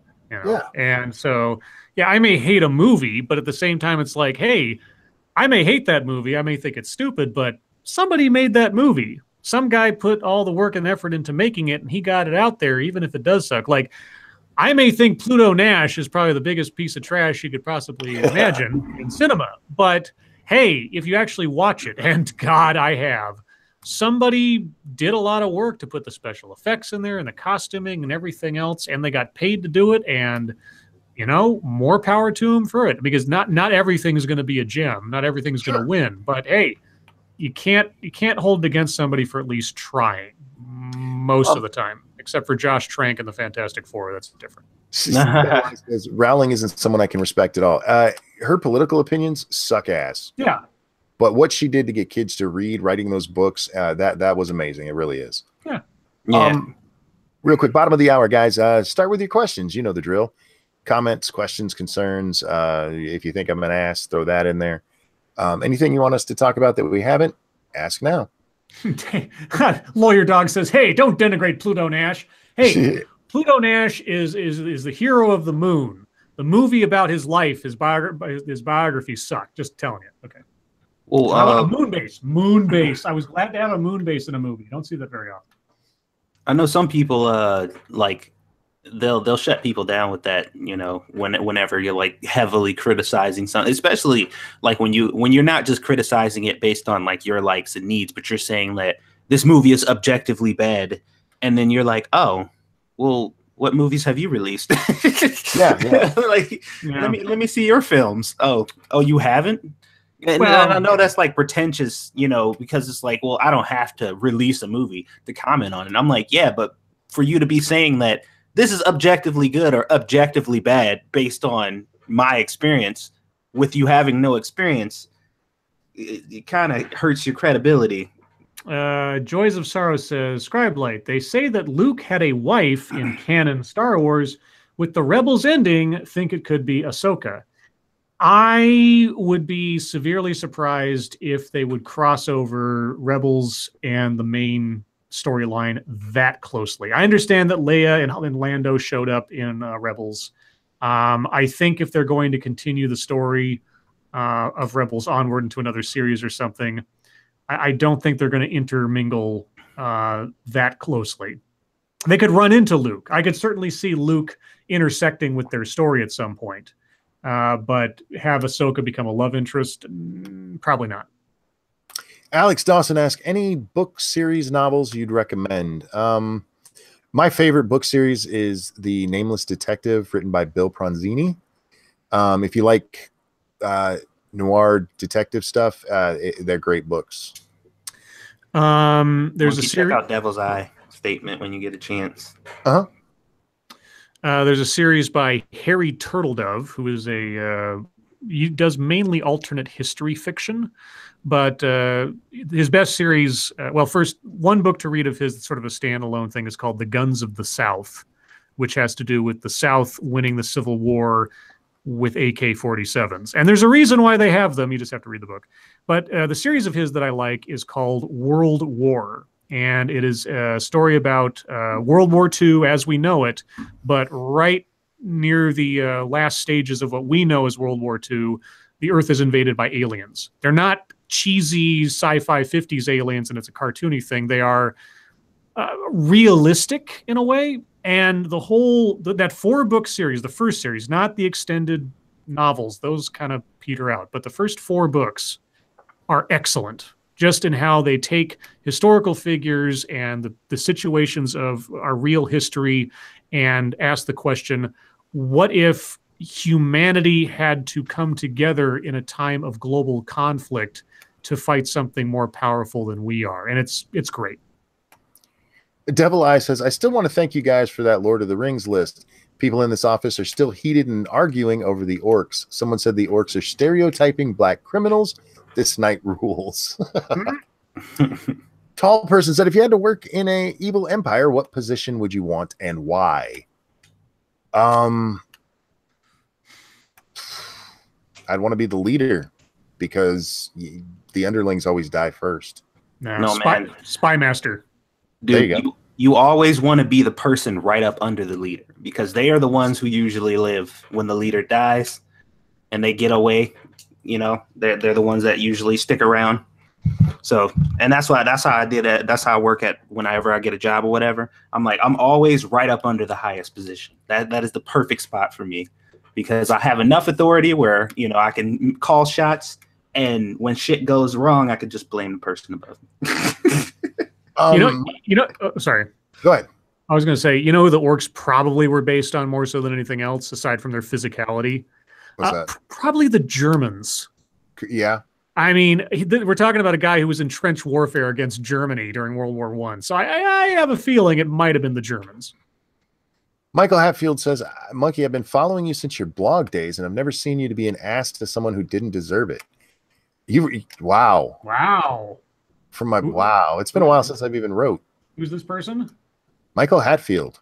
Well, Hatfield McCoy. There you go. You got a long time fan. Damn.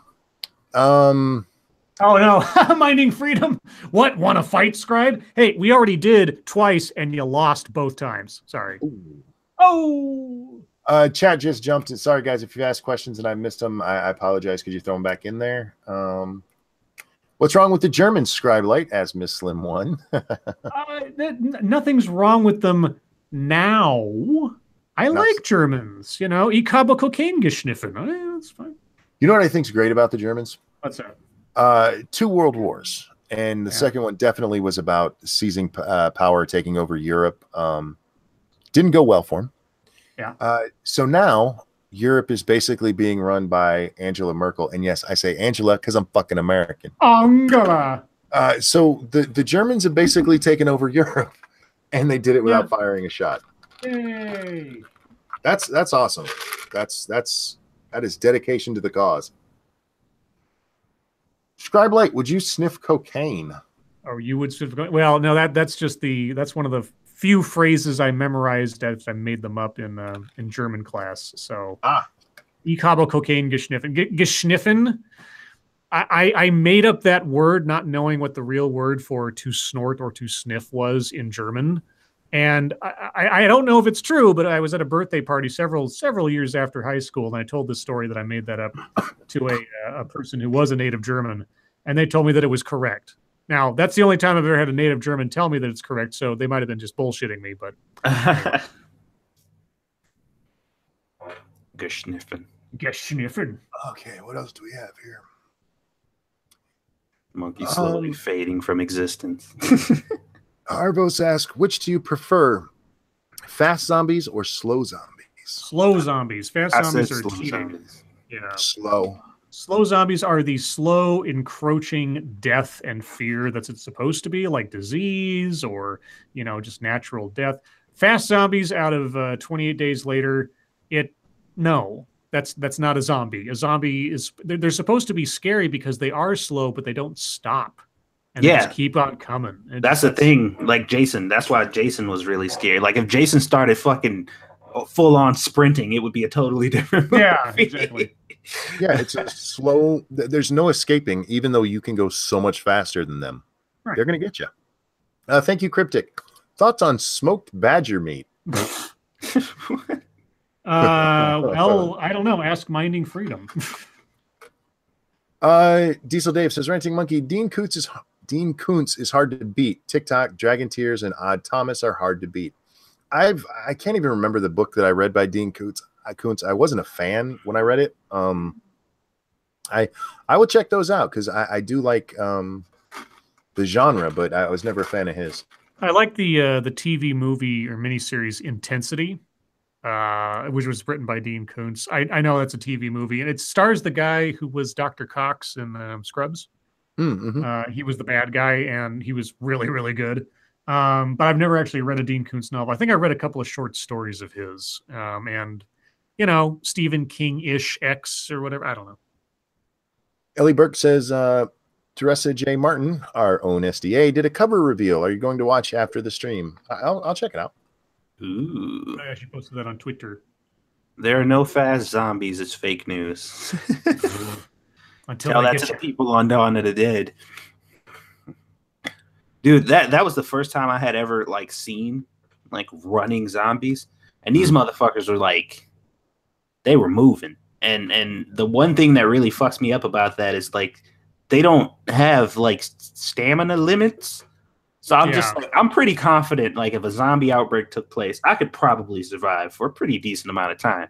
But running zombies, I'm gonna be one of them people that's just like, fuck it. Yeah. Like, there's no way.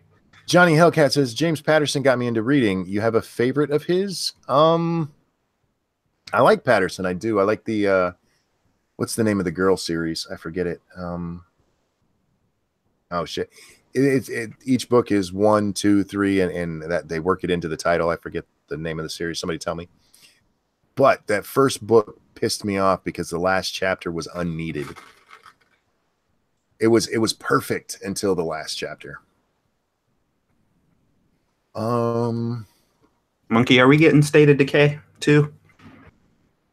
I don't know. I haven't even looked at it. I'll have to look it up. Man, I've been peeping it out, and I'm just like, oh my god, this shit looks good. Wait, so, they made a game about Detroit? Oh my god. Or Cleveland. Oh god, yeah. Or Flint. I grew up in Cleveland. Oh, I'm sorry. Mr. Monkey Lint says, fun fact, if it runs, it's not a zombie, but a ghoul. A ghoul?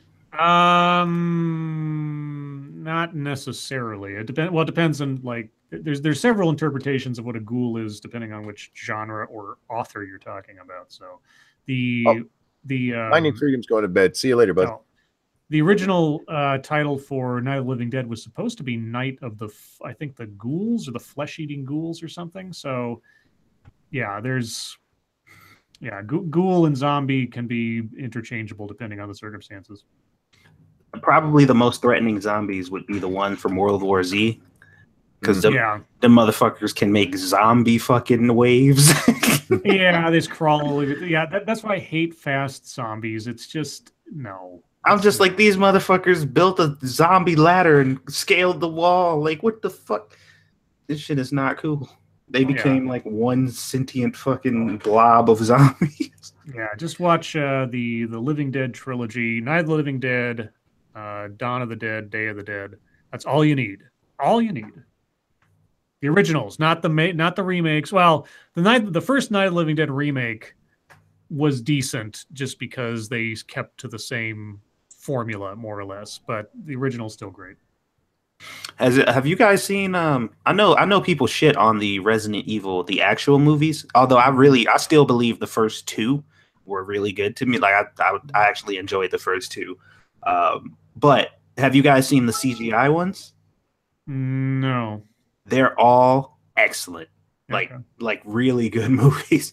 I don't know what the fuck happened. Like, well, I do know what happened. The fucking director who got his hands on that just likes to see Mila Jovovich naked. But well, he's married. He's married to her, so. Well, I mean, yeah, that's his wife. So, but all the CGI ones were really good. Grisella says Return of the Living Dead, Scribe. Like, well, I mean, Return of the Living Dead isn't part of the isn't actually a George Romero movie. It's kind of a really good homage to the Living Dead movies. I mean, it's a really great movie in its own right. So yeah, I like that one too. Charles Foster asks, Murder Club by Patterson. Yeah, it's the Women's Murder Club series. It's a really good series, except the first chapter the last chapter of that first book. God damn, that pissed me off. Jack Cochran and Pat both love Mila Jovovich naked. So cool. Sure. Oh, Jovovich. Jovovich. There's a correct way to pronounce her last name, and I probably just fucked it up, but it's Jovovich or something. Well, I mean, we've pretty much seen every angle of her at this point. So. Yes, she has no problem getting naked. Yeah. What else we got, guys? White Zombie. Oh, White Zombie is totally different. That's a band or a movie. It was a movie. It wasn't with Bela Lugosi or something. I think the original, something like that. You guys, if you want to have some fun, watch some of the super shitty zombie movies on Netflix. Like me and Squishy, like it's been tradition now. We just like pick one to see how terrible it is, and some of them are like, it makes me believe that I could make a movie. Is how bad these movies are. I'm just like, this got to Netflix, then I should be able to make a movie. Well, Netflix, and a lot of people have been saying this, Netflix is turning into direct-to-video the channel at this point. Yep. Yeah. Because a lot of the stuff, like, I watched Mute. I put this on Twitter the other day, but Mute was supposed to be this, cyberpunk mystery thing. And while it looks great, I was like, oh my God, this looks like it lifted right out of a role-playing game from the 90s. It's not a good movie. It's pretty to look at, but it's not a good movie. And I thought, this is the same. This was David Bowie's son, the same guy who directed Moon with Sam Rockwell, which was an excellent little movie. And this is it feels like it's half-baked. It feels like the script wasn't finished before they started filming. And that same goes for the Cloverfield Paradox and all these movies they're just dumping onto Netflix because they're really not ready for wide release in theaters. So yeah, well, I mean, to be fair, a lot of them, even though they're bad, they've gotten pretty famous because of how bad they are. Like somebody said Zombieverse in the chat, and I watched that movie. That movie was fucking retarded, but I enjoyed it. Fierce Deity asks, what do you think is better, a sword or a bow and arrow? In a zombie apocalypse or just period? I'm guessing period, and if it's me, I'm going to take the sword. Yeah, it can't run out of ammo. Exactly. I always pick the blunt or physical object. As far as I'll never choose something that runs out of ammo in a zombie apocalypse. Like that would never be my primary weapon.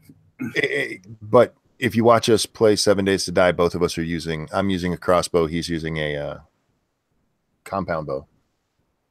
Actually, no, I've been using the sniper rifle. That compound bow, those flame arrows are not as good as I thought they were. You should try the exploding bolts. They're fun. I did try them right in my back. Weibo says, Monkey, you've obviously never shot a bow before. Yes, I have. I have. And if you don't do it just right and that you don't have a wrist guard on, that fucking hurts. And when you run out of arrows, a bow is far less effective a weapon than a sword would be. Yeah, I think you got to try to beat him to death with it. Yeah. Let's see. I liked Train to Busan on Netflix as far as zombie movie goes. Now, Train to Busan was, it was a theatrical movie, I think, in Japan before it became distributed to the United States. So it's a really good zombie movie, actually. Oh, it's so good. They are fast zombies, but I overlooked that a little bit because the overall quality of the film is just great. Yeah, you guys still haven't seen the prequel, have you? I don't think so, no. Okay, yeah. You should check it out. It's animated, but you should check it out. Okay. Grisella says, hashtag give Monkey the grenade launcher. No. It's a rocket launcher. No. Weibo says you can reuse arrows and bitch slap a hoe with your bow. Plus long range beats close range every time. That's not true. Yeah, only if you're Hawkeye, and we're not Hawkeye. Well, we should invite Weibo to play 7 Days so we can prove her theory completely incorrect. Come fuck around with us. Scott McKinnis asked, did I watch Hammer's debate? No, I was trying to watch Hammer's debate. Something was going wrong with them, and instead I listened to 25 goddamn minutes of Eminem. But then I had to get ready for this, so I haven't seen it yet. SDA. Hey, how you doing, lady? Hope all is well. Hi, SDA. Bows are awesome. I like bows, I do, but I think if you're going for the better weapon, you're going to take the sword.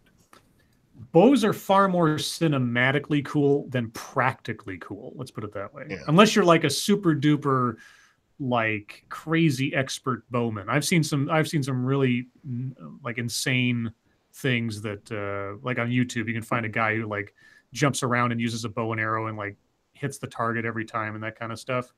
But in all practical terms, trying to aim at a moving target using a bow and arrow, especially like if you're actually in combat, not necessarily the best weapon to have on hand. Well, Weibo's she's a level 64 archer, so. Oh, okay. Yeah, she put a lot of skill points in her accuracy, so she should be good. I'm a 12th level elf ranger. SDA says she did a cover reveal. Yep, we talked about that a few minutes ago. Yep, we were gonna go check it out right after. Congratulations! Actually, we got it early. She sent us pictures of the cover like a long time ago. We saw that a long time. Have you ever seen crazy literature calling old zombie movies racist? I'll have to link you guys once I find it again. I haven't seen that. I did see that. That was a long time ago though. Everything is racist. Yeah, because zombies are based off of black people. Well, voodoo, mythology and culture and stuff. And so, yeah. So the original zombies, as far as the word is concerned, probably were black people. Just not that it matters, but yeah. Yeah. So they said it's racist because of that reason. Yeah, sure. Weibo is convinced she could take on the whole zombie apocalypse with one bow. Good luck to you. Yep. Have fun with that. All right. Well, we'll put her outside on Horde Night with a bow and 6 arrows. Yes. Have fun. Go back, grab them, and try again. Yeah. I do wish they would let us get our arrows back on that game. Oh, you can't pick them up again? No, they disappear. That was great in Oblivion. That was one of my favorite things, is you could get your fucking arrows back. Oh, it's great. Yeah, as long as they didn't break. Yeah. You and me, Monkey, you get a sword, I get a bow, see who's left standing. All right. You ain't never seen a samurai slice a fucking arrow in half? No shit. I have, but it's not usual. Old Monkey's a fucking samurai. He's just a crippled one. Yeah, so you wouldn't be able to hit me because you're used to shooting at like normal people, and I'm all hunched over and shit. You can't get me. Why not use a flamethrower with a bayonet? That would be awesome. But hell yeah, man, dude! I'd be out of gas. Although the prospect of getting eaten by flaming zombies just sounds allowed. Do they have like can you make like improvised crazy weapons in that game yet? No, not really. No, well, but like, if like you, a flaming chainsaw or something.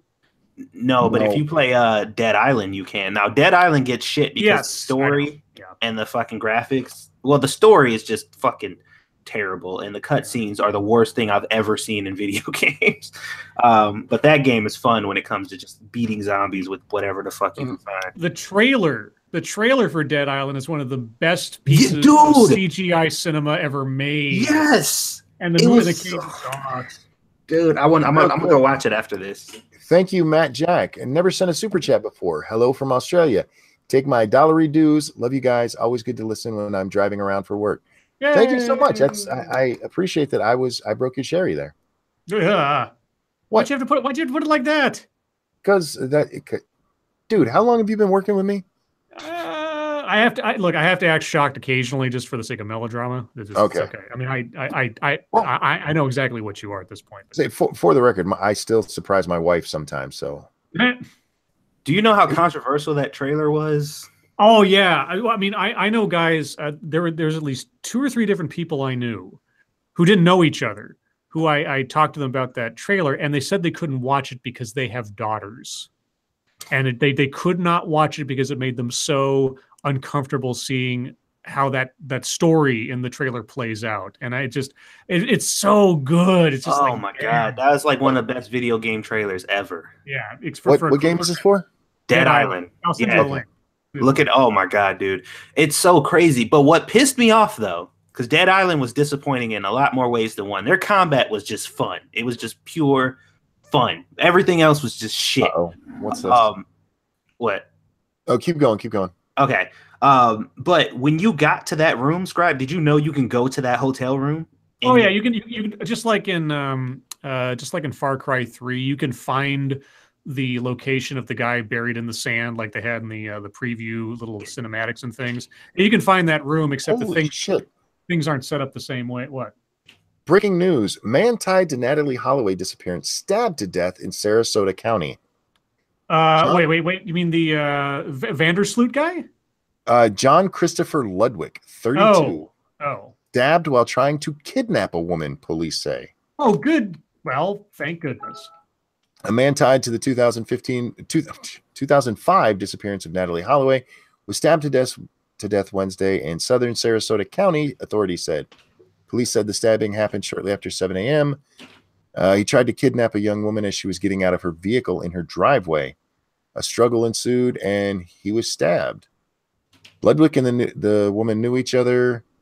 According to detectives, Ludwig fled the area on foot and was found nearby, suffering from stab wounds. He was airlifted to a hospital where he died. Well then. Ludwig appeared in the Oxygen series, The Disappearance of Natalie Holloway.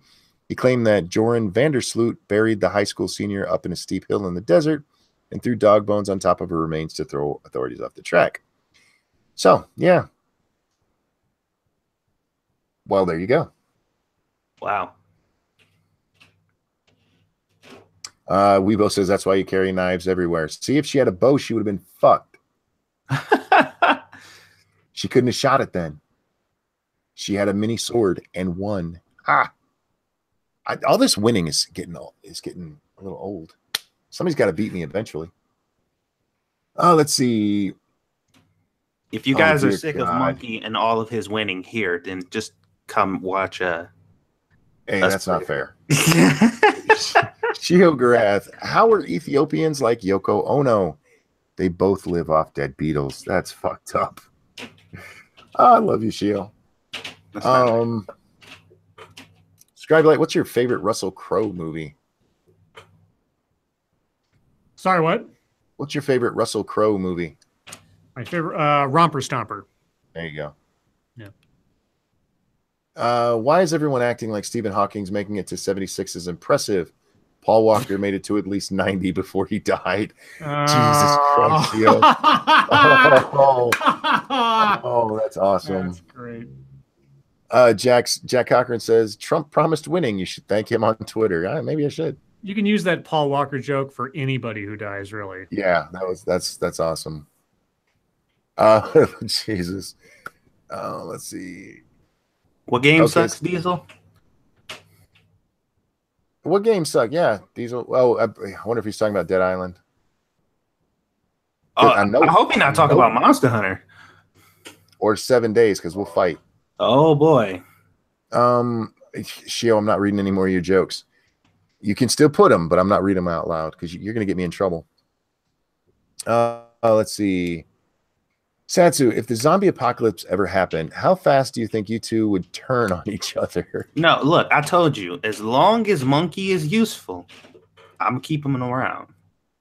But as soon as he outlives his usefulness, then, you know. He says 7 days to die sucks. You know what? Hold on. Hold on. Oh, no. Hold on. Wait. I don't disagree, but it's fun. So fuck you. How does it suck? It's a great game. Man, it is a clusterfuck. It is a clusterfuck of a game, but it is fun. It is. Real quick, BG says, talking about beating you, when's the next time we can pay Lady Monkey to torture you? We actually talked about that today. We'll set it up soon. Oh, God.